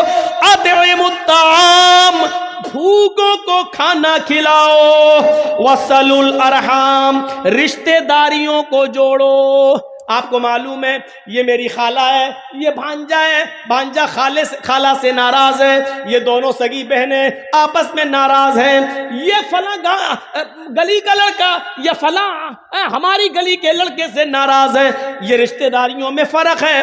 वसलुल अरहाम, तो तुम रिश्तेदारियों को जोड़ो, आपस में एक दूसरे के ताल्लुक को कायम करो। अल्लाह के नबी ने क्या जन्नत में जाने के उसूल और ज़ाब्ते बताए। अफ़शुस सलाम, सलाम फैलाओ, सलाम को आम करो, व अतिमुत ताम, खाना खिलाओ भूखों को, चाहे वो मांगने वाले हो या बेचारे मारे शर्म के मांग न पा रहे हो, उनको खाना खिलाओ। वसलुल अरहाम, रिश्तेदारियों को जोड़ो, जो भी एक दूसरे से कटा हुआ है, ये समाज और समाज के सरदार की ड्यूटी है, समाज के जिम्मेदार की ड्यूटी है कि वो उनके आपस में झगड़े को खत्म करके उनको मिलाए। और चौथी चीज बताई, वक़ूमू बिल्लैली वन्नासु नियाम, लोगों जब सारी दुनिया ख्वाब खरगोश में सो रही हो, जब सब खर्राटे लेकर मीठी मीठी नींद के मजे ले रहे हो और सब अपनी सख्त सर्दियों की रातों में अपने मुंह पर कंबल ढांक कर सो रहे हो, ऐसी ठंडी रात में उठकर वुजू बनाकर अपने घर के कोने में मुसल्ला बिछाकर अल्लाह की इबादत करो, क़याम करो, रात को जागो, नमाज पढ़ो, तहज्जुद पढ़ो और कुरान की तिलावत करो। वक़ूमू बिल्लैल, रात के किसी हिस्से में उठो, वन्नासु नियाम, उस वक्त जब लोग सो रहे हो, जब सारी दुनिया नींद के मीठी नींद के मजे ले रही हो, उस वक्त अपने रब को मनाओ, उसके सामने तौबा करो, इस्तिग़फ़ार करो, उठो नमाज पढ़ो, उठो इबादत करो, हाथ उठाओ, तौबा करो, इस्तिग़फ़ार करो, मग़फ़िरत मांगो, अपने आंखों से आंसुओं को गिराओ और रो रो कर अपने रब को मनाओ, रो रो कर अपने रब से तौबा करो। तुम ये चार काम अगर कर लोगे, अफ़शुस सलाम, फिर से सुनो, सलाम फैलाओ, वातिमुत ताम, भूखे को खाना खिलाओ, रिश्तेदारियों को जोड़ो, और रात के तारीख हिस्से में जब पूरी दुनिया सो रही हो तो अकेले उठो और अल्लाह को याद करो, रो और गिड़गिड़ाओ। रात की तारीकी में कौन उठता है? रात में वही उठेगा जिसको घमंड नहीं होगा, क्योंकि वो जानता है सारी दुनिया सो रही है, उसके अंदर दिखावा नहीं होगा। मौलाना जर्जीस रात की तारीकी में मस्जिद में आके नमाज पढ़ें तो दिखावा हो सकता है कि लोगों को दिखाने जा रहे हैं कि देखो हम रात में तहज्जुद पढ़ते हैं, लेकिन घर के अंदर जब सारे लोग पूरा मोहल्ला सो रहा है लेकिन घर के अंदर हम नमाज पढ़ रहे हैं तो कौन जानता है कि हम रात को उठ के नमाज पढ़ रहे हैं। इसलिए फरमाया जब सारी दुनिया सो रही हो तो तुम उठो और घर के कोने में तुम नमाज पढ़ो, इबादत करो और दुआ, क्योंकि इस वक्त तुम्हारे अंदर घमंड नहीं है, तकब्बुर नहीं है। तदखुलुल जन्नत बिसलाम, अगर ये चार काम तुम कर लो तो तुम सलामती के साथ जन्नत में दाखिल हो जाओगे, सलामती के साथ तुम जन्नत में चले जाओगे। सलाम को फैलाओ, भूखों को खाना खिलाओ। कितनी अच्छी चीजें बताई हैं, ये जन्नत में जाने के रास्ते हैं। और हम क्यों आए इस दुनिया के अंदर? उसी खोए हुए मकाम को, जिस मकाम से हमारे बाप आदम और हव्वा को निकाला गया, उस मकाम को दोबारा पाने के लिए अल्लाह ने यहां भेजा है। अब गलती यहां मत करना। तुम्हारे बाप आदम जन्नत में शैतान की बात मान चुके हैं, इधर भी शैतान तुम्हारा पीछा करेगा। अब इधर तुम उसकी बातों को रिजेक्ट करके, उसकी बातों को अपने पैरों से रौंद कर, कुरान और हदीस की बात पर अमल करके उस खोए हुए मकाम को दोबारा पालो। इसलिए हमें भेजा गया है। और आपसे बहुत ही मुअद्दबाना गुजारिश, जलसों के अंदर मेलों को बंद करिए। हिंदुस्तान के किसी भी कोने में चले जाइए, मेला नहीं लगता है। हम यूपी में जलसे करते हैं, किसी जलसे में मेला नहीं लगता है। हम आंध्रा में जाते हैं, मेला नहीं लगता है। हम तेलंगाना में जाते हैं, मेले नहीं लगते हैं। कश्मीर जाते हैं, मेले नहीं लगते हैं। पंजाब जाते हैं, हरियाणा जाते हैं, राजस्थान जाते हैं, मेला नहीं लगता है। सिर्फ बिहार के चंद इलाकों में और बंगाल में तो पूरे बंगाल में तो कहीं दिखते ही नहीं कि मेला ना लगता हो। सिर्फ आप ही नहीं, और मेलों में जितना नंगा नाच होता है वो मेरे भाइयों बयान करने के लायक नहीं। जिस तरीके से जवान लड़कियों की भीड़ होती है, ये बयान करने के लायक नहीं है। किस मुंह से तुम हिजाब के खिलाफ आंदोलन करोगे? किस मुंह से करोगे? तुम अपने जलसों में, जब मेले में आने वाली और इन ड्रामेबाज जवान लड़कियों को उनकी पोशाक और उनकी लिपस्टिक और क्रीम और पाउडर से नहीं रोक सकते हो, और मेले में उनके ऊपर बैन नहीं लगा सकते हो, तो हिजाब क्या कायम करवा पाओगे आप? हिजाब तो उतरवाया जा रहा है।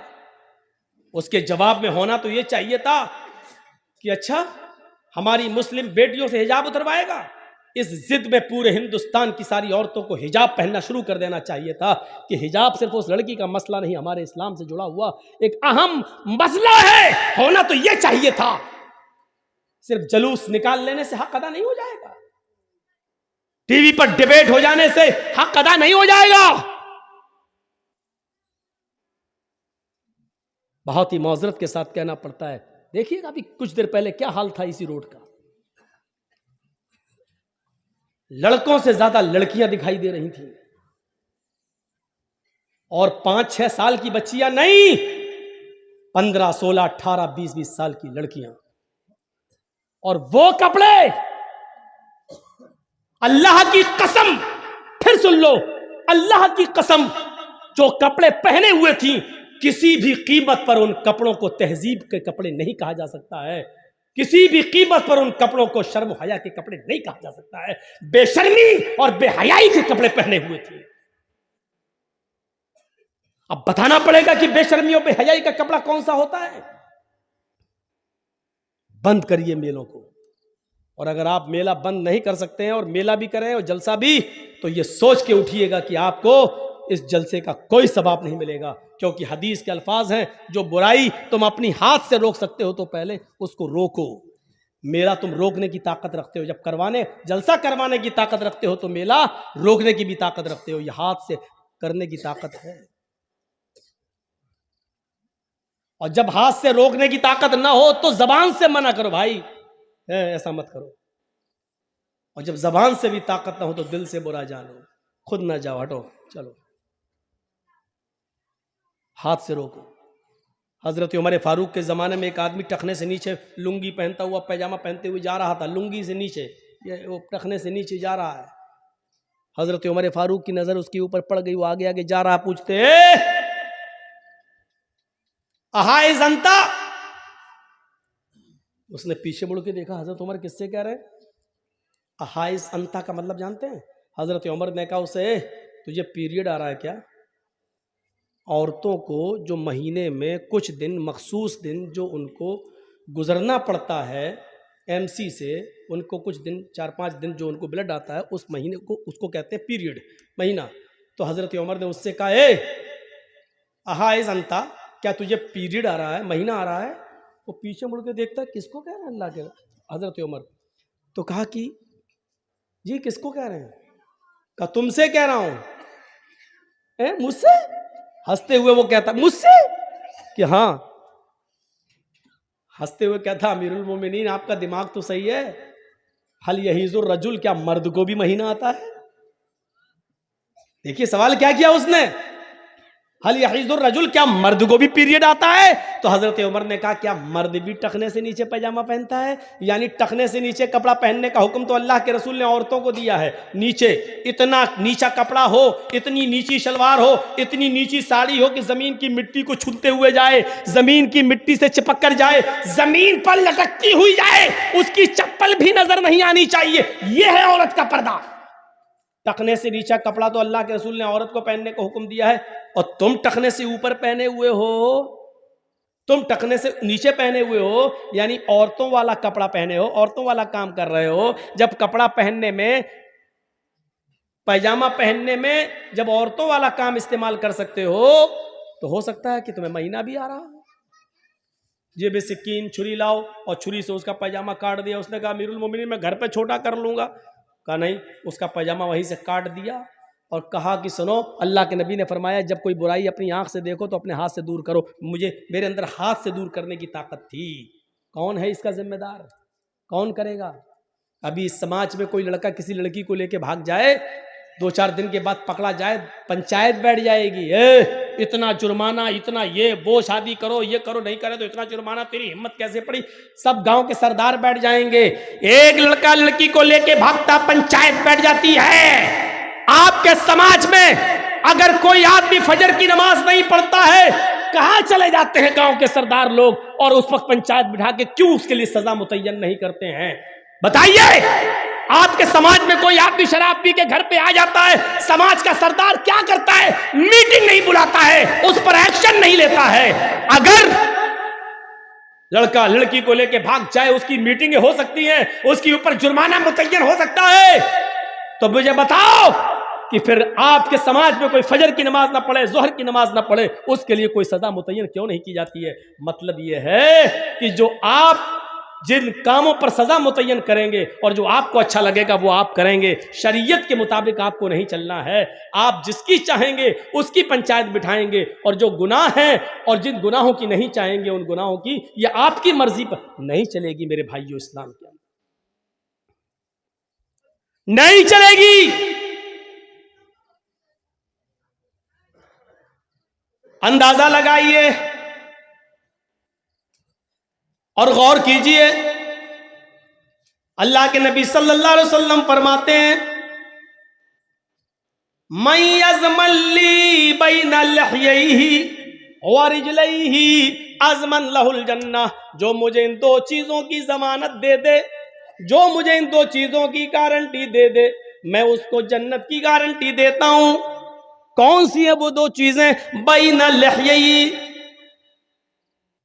दोनों ये जो दाढ़ी के जो दोनों किनारे हैं, गाल, मुंह, इनके बीच में ज़बान, जो मुझे दोनों जबड़ों के बीच की चीज यानी जबान की जमानत दे दे, मैं इससे कभी गलत नहीं बोलूंगा, झूठ नहीं बोलूंगा, चोरी नहीं, झूठ नहीं बोलूंगा, गीबत नहीं करूंगा, किसी की बुराई नहीं करूंगा, जब भी बोलूंगा सच बोलूंगा, इसको कभी बुरे चीजों में इस्तेमाल नहीं करूंगा। वो बैना रिजलैहि, और अपने दोनों पैरों के बीच, दोनों टांगों के बीच यानी शर्मगाह की हिफाजत दे दे, हम इसको कभी गलत काम में इस्तेमाल नहीं करेंगे। जो इन 2 चीजों की जमानत मुझे दे दे, अज़मन लहुल जन्नह, मोहम्मद रसूलुल्लाह फरमाते हैं मैं उसको जमानत देता हूं जन्नत की, मैं उसको जमानत देता हूं कि ये जन्नत के अंदर जाएगा, ये जन्नत के अंदर दाखिल होगा, ये जन्नत के अंदर जाएगा, मैं उसको जन्नत में जाने की जमानत देता हूं, ये जन्नत के अंदर जाएगा। ये जबान से जो गीबत चुगली होती है, ये बहुत बुरी चीज होती है। अल्लाह के नबी मस्जिद में नमाज पढ़ा रहे हैं, सलाम फेरा, अस्सलामु अलैकुम व रहमतुल्लाह, अस्सलामु अलैकुम व रहमतुल्लाह। नमाज पढ़ाने के बाद जब आपने चेहरा मुक्तदियों की तरफ किया तो क्या देखा कि एक सहाबी उठ के जा रहे हैं, नाम है उनका अबू सईद खुदरी। सलाम, उन्होंने भी नमाज पढ़ ली, वो जा रहे हैं। जब वो दरवाजे पर पहुंच गए मस्जिद के, तो अल्लाह के नबी ने फरमाया, जिसने जन्नती आदमी ना देखा हो वो देख ले, ये जन्नती आदमी जा रहा है। दुनिया में जन्नती, जिसको जन्नती देखना हो देख ले, ये जन्नती जा रहे हैं। साहबा ने पीछे मुड़ के देखा, वो अबू सईद खुदरी हैं। दूसरे दिन आपने फिर नमाज पढ़ाई, जब सलाम फेरा अबू सईद खुदरी फिर उठ के जाने लगे, तो अल्लाह के नबी ने कहा, जिसने जन्नती न देखा हो वो देख ले, ये जन्नती जा रहा है। साहबा ने फिर पीछे मुड़ के देखा, तो वही अबू सईद खुदरी हैं। तीसरे दिन आपने फिर फरमाया, जिसने जन्नती न देखा वो देख ले, ये जन्नती सहाबी है, ये जन्नती आदमी जा रहा है। अल्लाह के नबी सल्लल्लाहु अलैहि वसल्लम ने जब जिसको जन्नती कहा, तो साहबा ने फिर पीछे मुड़ के देखा, कौन है ये? वही अबू सईद खुदरी। तो हजरत अब्दुल्ला इब्ने उमर को तजस्सुस हुआ कि ये क्या करते हैं जिनको बार बार जन्नती कह रहे हैं अल्लाह के नबी। जितना अमल हम करते हैं उतना अमल ये भी करते हैं, लेकिन इनको तीनों दिन जन्नती क्यों कहा? तो हो सकता है कि मस्जिद में बाहर कोई काम ना करते हो सकता है घर में कोई काम कर रहे हो। तो ये उनके घर पहुंच गए। अबू सईद खुदरी ने कहा, आइए, कैसे आना हुआ?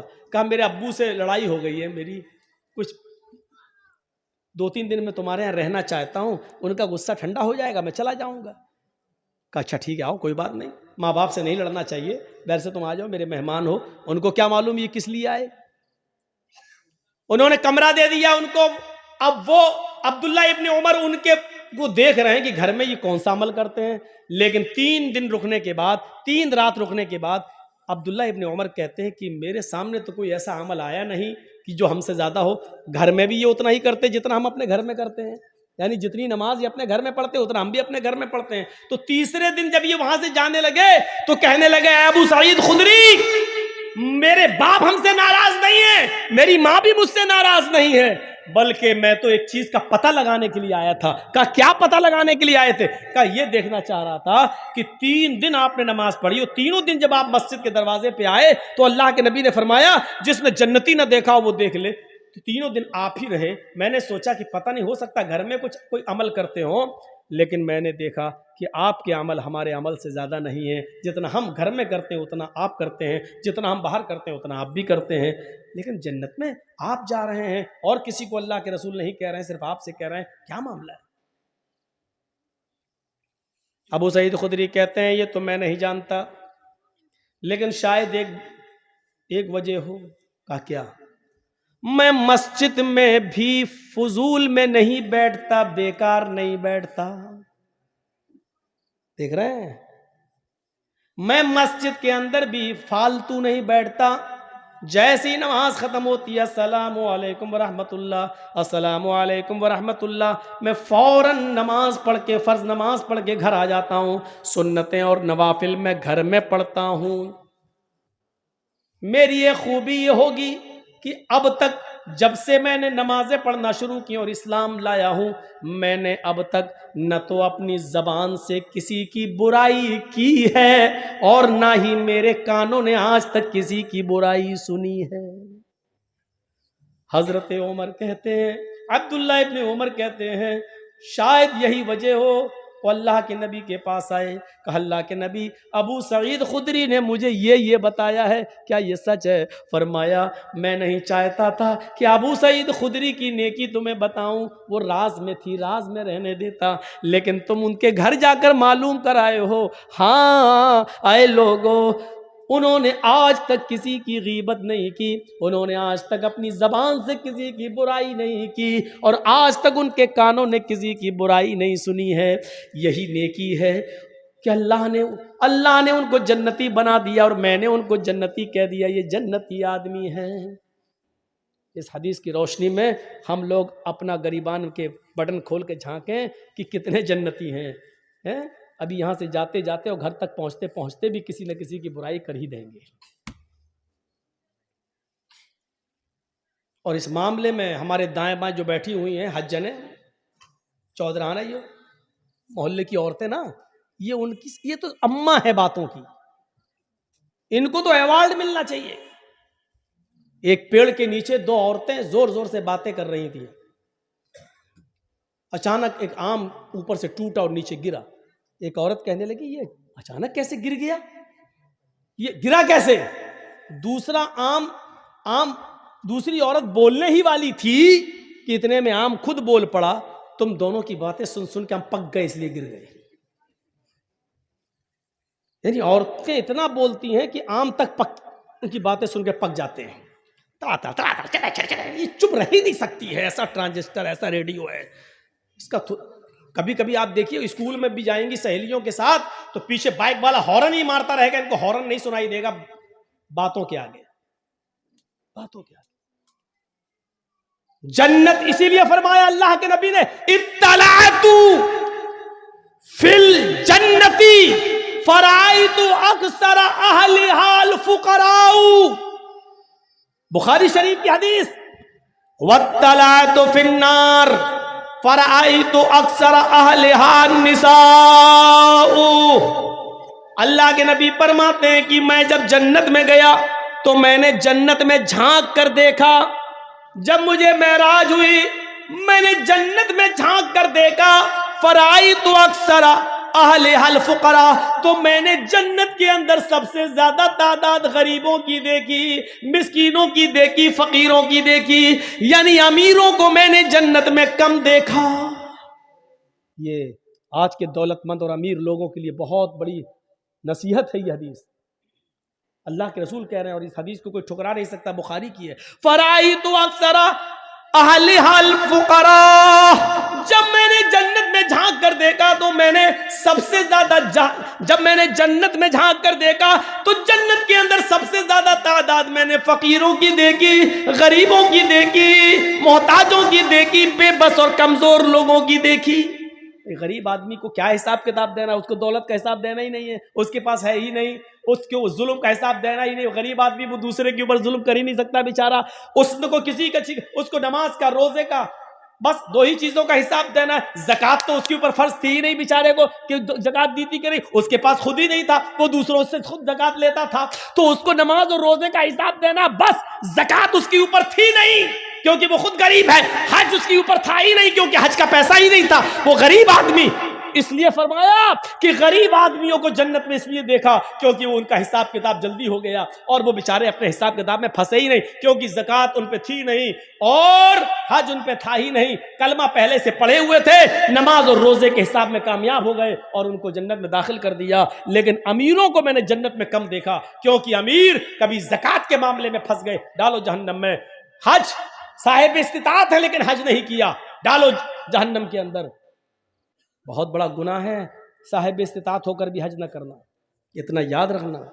आपके पास इस्तिताअत है और हज करने नहीं जा रहे, नहीं साहब, दो बेटियां रह गई, पहले इनकी शादी कर दे तब चले जाएंगे, और उनकी शादियों से पहले ही इस्तिताअत है लेकिन इसलिए रुक गए हैं कि अभी एक बेटी रह गई है, उसका पहला निकाह कर दूं उसके बाद जाए, पहले जिम्मेदारियों से सबको दोष हो जाए। नहीं, अगर इस हाल में मर गए और हज से पहले आपका इंतकाल हो गया, ये सोच कर कि पहले बेटी की शादी करेंगे, तो माता अलल मजूसिया, आप इस्लाम पर नहीं मरेंगे, आपकी मौत मजूसियत पर होगी, आग के पुजारी बनकर मरेंगे, आग की इबादत करते हुए मरेंगे, यानी आपकी मौत इस्लाम पर नहीं होगी। जरा गौर कीजिए, किसके पास नहीं होगा 2.5 लाख 3 लाख रुपया, 3.5 लाख रुपया अगर है, साहब मैं शादी करना है बेट, ये शादी और जहेज ये सब झमेले तो हमने खुद पाले, शरीयत में तो नहीं है कि इतना जहेज दो, शरीयत में तो ये है कि जो दहेज मांगता है वो इंटरनेशनल भिखारी है। आप दे क्यों रहे हैं? समाज के अंदर भागने वाले लड़के लड़कियों की पंचायत बैठ जाती है, दहेज के खिलाफ पंचायत क्यों नहीं बैठती है? साहब हमारे गांव में कोई आदमी दहेज देगा अपनी लड़की को तो उस पर भी एक्शन लिया जाएगा, कोई आदमी अगर जहेज लेगा तो उस पर भी एक्शन लिया जाए। क्यों नहीं होती है पंचायतें? क्यों नहीं होती पंचायतें? सिर्फ चंद चीजों की आप बैठकें करेंगे। हमने किसी को मारा, आप सरदार साहब फैसला करेंगे गांव के, क्यों मारा, चलो तुम इसको मारो या इतना पेनाल्टी दो। लड़का दहेज मांग रहा है, हम मोटरसाइकिल दे रहे हैं, इस लड़के की और देने वाले आदमी की जिसने अपनी बेटी को जहेज में शादी में बाइक दी है, मोटरसाइकिल दी, उनकी पंचायत क्यों नहीं बैठती है? बैठना चाहिए। इत्तलातु फिल जन्नती फराइतु अक्सर अहलिहाल फुकरा, मैंने जन्नत में जब झांक कर कर देखा तो मुझे अक्सर फकीर, गरीब, बेबस, मजबूर लोग नजर आए। जन्नत के अंदर गरीबों की तादाद हमने ज्यादा देखी, अमीरों की तादाद हमने कम देखी। अब दूसरा टुकड़ा, वत्तला तो फिन्नार, हमने जहन्नम में जब झांक कर देखा, अभी तो जन्नत हो गई। अल्लाह के नबी फरमाते वत्तला तो फिन्नार, जब हमने जहन्नम में झांक कर देखा, फराई तो अक्सर अहलिहान निसा, तो जहन्नम में जलने वालियों में मैंने सबसे ज्यादा औरतों को देखा। जहन्नम में सबसे ज्यादा मैंने औरतों की तादाद देखी। जलसों में भी मेला देखने आओगी तो क्या होगा? जलसों में भी हाफ हाफ आस्तीनों के कपड़े पहनकर आओगी तो क्या होगा? जलसों में भी लिपस्टिक को क्रीम लगाकर और अतर लगा के आओगी तो क्या होगा? अलमरा तो इज़स्तातरत फमर्रत बिल मजलिस, इतर तो बहुत बड़ी चीज हो गई। खुशबूदार कोई भी चीज लगा ले, चाहे तेल ही क्यों ना हो। जिस औरत ने तेल, खुशबूदार कोई चीज अपने जिस्म पर लगा ली, बालों में खुशबूदार तेल ही क्यों ना लगा लिया, डाबर आंवला ही क्यों ना लगा लिया, जिससे खुशबू आती है, इतना सा तेल सर में खुशबूदार कोई चीज लगा ली, फमर्रत बिल मजलिस, और वो निकल जाए सड़क पर, निकल जाए रोड पर, निकल जाए मजलिस में, लोगों के बैठने की जगह या लोगों के चाय पीने की जगह या मेले ठेले या बाजार में जहां मर्द बैठे हो, उस रास्ते से निकल जाए। अल्लाह के नबी फरमाते फमर्रत बिल मजलिस फहिया कज़ा व कज़ानिया ज़ानियत व ज़ानियता ज़ानियता। अल्लाह के नबी फरमाते हैं बस गुजर जाए, खुशबूदार कोई चीज लगाकर निकल जाए, फमर्रत बिल मजलिस, गुजर जाए, फहिया कज़ा व कज़ा, वो ऐसी है, वो ऐसी है। फिर आपने खुद ही बता दिया, आनी अज़ानियता ज़ानियता ज़ानियता, वो बदचलन है, वो बदचलन है, वो बदचलन है, वो बेहया है, वो बेहया है, वो बेहया है, गुजर जाने वाली बेहया है। बात नहीं करे, सलाम न करे, कुछ न करे, सिर्फ चली जाए तो बेहया है, और बैठ जाए बात करे, सामान खरीदे, लड़कों से भी बात करे, वो कौन हुई? चलो ये आपके सोचने के लिए छोड़ देता हूं। हम बोलेंगे तो आप शायद कल हमें बैठने भी दो, इतना बुरा बोलता है हमारी माँ बहन बेटियों को। हम नहीं बोलेंगे। आप सोचो, जब गुजरने वाली ये हो गई तो बात करने वाली, चोंच चलाने वाली, लड़कों के साथ घूमने वाली कौन हुई? और मैंने बताया था शायद मौजमपुर के अभी जलसे के अंदर कि भाभी अपने सगे देवर के साथ भी उसकी बाइक पर बैठकर कलियाचक नहीं जा सकती है, और साली अपने बहनोई के साथ उसकी बाइक पर बैठकर स्कूल नहीं जा सकती है। कहां पड़े हो आप? कहां हो? हम अपने घर में हैं, हमारी बीवी घर में है, और अचानक हमारी साली आ जाती है। हम अपनी बीवी के साथ बैठ के खाना खा रहे हैं, बीवी ने बहन को बुला लिया, आओ तुम भी बैठ जाओ, खाना खा लो। जर्जीज साहब अपनी बीवी की मौजूदगी में भी साली के साथ खाना नहीं खा सकते हैं, और उस साली को इजाजत नहीं कि अपनी बहन की मौजूदगी में भी वो मेरे साथ खाना खाए। कहां पड़े हो? बीवी की इजाजत है फिर भी जायज नहीं है, बीवी मौजूद है फिर भी साली बीवी की, बहन की मौजूदगी में बहनोई के साथ खाना नहीं खा सकती है। यहां तो बाइकों पे घूम रही है मालदार कलिया चाय। शर्म हमें मगर नहीं आती। साहब हिजाब हिजाब हिजाब क्या है? अरे ये तो पॉलिटिकल मुद्दा है, 10 मार्च के बाद सब बंद हो जाएगा। ये पॉलिटिकल मुद्दे नहीं है, ये हमारे इस्लाम का एक हिस्सा है। हाय अली, जब मेरा इंतकाल हो जाए तो मुझे दिन के उजाले में दफनाने मत जाना, जुहर के बाद मेरी मिट्टी मत करना, असर बाद मेरी मिट्टी मत करना, मगरिब के बाद मेरी मिट्टी मत करना, ईशा की नमाज के बाद जब काफी अंधेरा हो जाए तब मुझे कब्रिस्तान में ले जाना, तब मुझे दफन करना। ये कौन कह रहा है? फातिमा कह रही हैं। किससे कह रही हैं? अपने पति से, अली से। आए अली नहीं चाहती कि मेरे मुर्दा जिस्म पर पड़े हुए कफन पर भी किसी गैर मर्द की नजर पड़े। मुर्दा जिस्म पर पड़े हुए कफन पर भी गौर से सुनो, मेरी बहनों गौर से सुनो, मेरी बेटियों गौर से सुनो, मेरी माँ गौर से सुनो, मेरे मरे हुए, मेरे मुर्दा जिस्म पर पड़े हुए कफन पर भी किसी गैर मर्द की नजर पड़े, मैं ये भी नहीं चाहती। एक तरफ तो मुर्दा मरने के बाद वैसे ही सारे अहकाम खत्म, मुर्दा जिस्म पर कफन, उस कफन की क्वालिटी और कलर सफेद और वाइट रंग का, लेकिन मैं नहीं चाहती हूं कि कफन से लिपट जाऊं तब जब मेरा चेहरा भी छिपा हुआ हो और मुझे ले जाया जा रहा हो तो चेहरा तो छिपा है, पैर हाथ सब छिपे, फिर भी कफन तो नजर आ रहा है। मैं नहीं चाहती कि मेरे मुर्दा जिस्म पर पड़े हुए कफन पर भी नजर किसी मर्द की नजर पड़े। मोहम्मद रसूलुल्लाह की बेटी ये कह रही है, फातिमा ये कह रही है, जब रात का अंधेरा हो जाए, इतनी रात हो जाए कि सफेद रंग का कफन भी रात की तारीकी में दिखाई न दे, तब मुझे रात के अंधेरे में कब्रिस्तान ले जाना और आप मुझे कब्र के अंदर उतारना, आप सबसे पहले मुझे मिट्टी देना।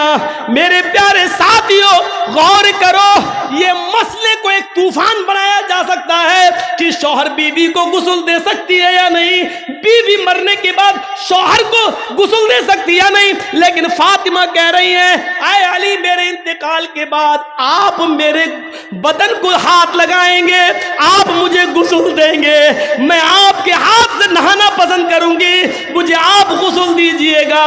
हजरत अबू बकर सिद्दीक की जब बीवी का इंतकाल होता है, अबू बकर सिद्दीक का जब इंतकाल होता है तो अबू बकर सिद्दीक को उनकी बीवी ने गुस्ल दिया। अबू बकर सिद्दीक का जब इंतकाल होता है तो उनको उनकी बीवी ने गुस्ल दिया, और फातिमा का जब इंतकाल होता है तो उनको उनके शौहर हजरत अली ने गुस्ल दिया। ये झमेले अपने अपने मसलकों के एतबार से किए जा सकते हैं कि गुस्ल देना जायज है कि नाजायज है, लेकिन अगर नाजायज होता तो अबू बकर को उनकी बीवी गुस्ल न देती और हजरत अली फातिमा रज़ी अल्लाह तआला अन्हा को गुस्ल न देते। मेरे भाइयों ये पर्दा है, इस पर्दे को आप लाइए और नाफिज कीजिए, तब जाकर हिजाब के खिलाफ एहतिजाज करो तो अच्छा भी लगता है यार, अच्छा भी लगता है। हमारी बेटियां तो बेपर्दा घूम रही हैं, हम एहतिजाज कर रहे हैं और हिजाब के फेवर में बोल रहे हैं, शर्म आनी चाहिए, शर्म आनी चाहिए। ऐसे ही वो छोटे छोटे बच्चे 2 साल 3 साल 5 साल के या पैदा होते ही जो मर गए, माँ बाप को बड़ा दुख होता है, ओह 4 लड़कियों के बाद एक बेटा मिला और वो भी 2 साल की उम्र में चला गया, 3 साल की उम्र में चला गया, 4 साल की उम्र में चला गया। कयामत के दिन जिन्होंने अपने बच्चों के इंतकाल पर सब्र किया होगा, इन्ना लिल्लाहि व इन्ना इलैहि राजिऊन, और वावेला मचाकर नहीं रोए होंगे, न मां न बाप, ऐसे बच्चे कयामत के दिन अपने माँ बाप को जन्नत में ले जाएंगे। लहू सिगारुहुम दामीसुल जन्नह, जिन बच्चों की रूहें निकल जाती हैं वो रूहें जन्नत के अंदर बेरोको टोक घूमती रहती हैं, जहां चाहती जाती आती रहती हैं। कयामत के दिन जब हिसाब किताब होगा तो अल्लाह ताला इन बच्चों के माँ बाप को, जिनके माँ बाप ने गुनाह किए होंगे, उनको जहन्नम में जाने का फरमान सादिर कर देगा, जाओ इनको जहन्नम में फेंक दो। जब उनको जहन्नम में ले जाया जा रहा होगा तो अल्लाह की तरफ से एक आवाज आएगी, गैब से एक निदा आएगी, आए फरिश्तों अभी इन लोगों को रोक लो। फरिश्ते रोक देंगे। दुनिया में हमने इन लोगों से उनके बच्चे छीने थे, छोटे छोटे, वो जन्नत के अंदर घूम रहे हैं। आए फरिश्तों इनको जहन्नम में डालने से पहले इनको इनके बच्चों से मिलवा दो, जाओ जन्नत से इनको बच्चों को ले आओ। इनको तो जन्नत में ले नहीं जाया जा सकता क्योंकि ये गुनाहगार हैं, बच्चों ही को लाओ और इनसे मिलवा दो। फरिश्ते जाएंगे और उन छोटे छोटे मासूम बच्चों को, 2 साल के, 3 साल के, 4 साल के, 5, 6 साल, 10 साल तक के बच्चों को वो फरिश्ते लेकर आएंगे, जिनको दुनिया में ले लिया गया है, छीन लिया गया, इंतकाल हो गया था, उन बच्चों को लाकर उनके माँ बाप से मिलवाया जाएगा। बच्चे बड़े खुश होंगे अपने माँ बाप को देखकर, बताया जाएगा तुम्हारे माँ बाप हैं, तुम छोटेपन में ही तुम्हें उठा लिया गया था, ये तुम्हारे माँ बाप। वो उनके गले लगेंगे, मिलेंगे, चिपकेंगे उनको क्या मालूम कि मेरे माँ बाप को जहन्नम में जाने का हुक्म हो गया। थोड़ी देर के बाद आवाज आएगी, आए फरिश्तों, मिलने का टाइम खत्म हो चुका है, इन बच्चों को जन्नत में ले जाओ और इनके माँ बाप को जहन्नम के अंदर फेंक दो। जब ये छोटे छोटे बच्चे ये सुनेंगे कि मेरे माँ बाप गुनाहगार थे और इनको जहन्नम में ले जाया जा रहा है, ये आवाज सुनकर फलम या खुशहा बिसौबिहिमा, वो बच्चे फौरन जब ये देखेंगे कि मेरे माँ बाप को जहन्नम में जाने का मुद्दा सुना दिया गया है, खबर दे दी गई है, तो वो अपने माँ बाप के दामन को पकड़ लेंगे, अपने माँ बाप के कमीज को, चादर को जो ओढ़े होंगे वो पकड़ लेंगे। फलम या खुशहा, फिर वो उसको नहीं छोड़ेंगे। फलम या खुशहा, नहीं छोड़ेंगे, उसको पकड़ लेंगे बिनाहियत सौबिहा, कस के। फलम या खुश, फिर उसको अलग नहीं होंगे, उससे नहीं छोड़ेंगे। फरिश्ते कहेंगे अरे छोड़ो छोड़ो, क्या कर रहे हो, नहीं छोड़ेंगे। ये बच्चे चीख कर कहेंगे इलाहुल आलमीन, ये कैसा न्याय, ये कैसा जजमेंट, ये कैसा इंसाफ। दुनिया में तूने मुझसे मुझे छीना मेरे माँ बाप से, और आखिरत में भी मेरे माँ बाप मुझसे छीन रहा है। अगर इधर भी छीनना था तो दुनिया में क्यों छीना? दुनिया में भी मुझे मेरे माँ बाप की मोहब्बत न मिली और आखिरत में भी मुझे मेरे माँ बाप की मोहब्बत नहीं मिल रही है। अल्लाह, दुनिया में भी हम अपने माँ बाप से दूर रहे और आखिरत में भी तू मुझे मेरे माँ बाप से दूर कर रहा है। नहीं, आय अल्लाह, दुनिया में मुझे माँ बाप का प्यार न मिला, कम से कम हमारे साथ हमें आखिरत में तो मेरे माँ बाप का प्यार दे दे। और जब तुझे छीनना ही था तो मिलवाया क्यों? ये थोड़ी देर की मुलाकात ने मोहब्बत का एक समंदर हमारे दिलों में पैदा कर दिया है। आय अल्लाह, मैं अपने माँ बाप के दामन को नहीं छोड़ूंगा। अल्लाह रब्बुल आलमीन की गैरत जोश में आएगी, पुकार कर कहेगा ए फरिश्तों, मैंने इन मासूम बच्चों की आरज़ू पूरी कर दी, मैंने इनकी तमन्ना पूरी कर दी, मैंने इनकी ख्वाहिश पूरी कर दी। जाओ, आए छोटे छोटे बच्चों, अपने माँ बाप की उंगली पकड़ो और उनको जन्नत के अंदर ले जाओ। जाओ, मैंने तुम्हारी वजह से तुम्हारे माँ बाप को माफ कर दिया है, इनकी मग़फ़िरत कर दी है। जाओ, आए बच्चों, इनकी उंगली पकड़ो और तुम खुद अपने माँ बाप को जन्नत में ले जाओ। ये सुनते ही वो बच्चे अपने माँ बाप से चिपक जाएंगे और वो बच्चे अपने माँ बाप को पकड़कर उनकी उंगली उनको जन्नत के अंदर ले जाएंगे। तो छोटे छोटे बच्चे अपने माँ बाप को जन्नत में ले जाने का जरिया हैं। अगर उनका इंतकाल हो जाए और माँ बाप ने उनके इंतकाल पर सब्र किया हो तो, और चीख भाई अब ये खिलौना कौन चलाएगा, ये जो रोती है बयान कर करके, उन औरतों को जन्नत नहीं मिलेगी। उस दिन भी सब्र करने वालियों को जन्नत मिलेगी। मैंने आपका टाइम 2 घंटे से ज़्यादा ले लिया है। मेरे भाइयों, हम अल्लाह से दुआ करते हैं कि बारे अल्लाह जन्नत में ले जाने वाले जो अमाल हैं वो हमें करने की तौफीक अता फरमा, हमारे लिए जन्नत में जाने का रास्ता आसान बना दे। बारे अल्लाह, जब तक तो हमें ज़िंदा रख, इस्लाम पर ज़िंदा रखना, और जब हमारा ख़ात्मा होती ईमान पर हमारा ख़ात्मा फरमाना। वमा अलैना इल्लल बलागुल मुबीन व आखिरु दअवाना अनिल हम्दुलिल्लाहि रब्बिल आलमीन। अस्सलामु अलैकुम व रहमतुल्लाहि।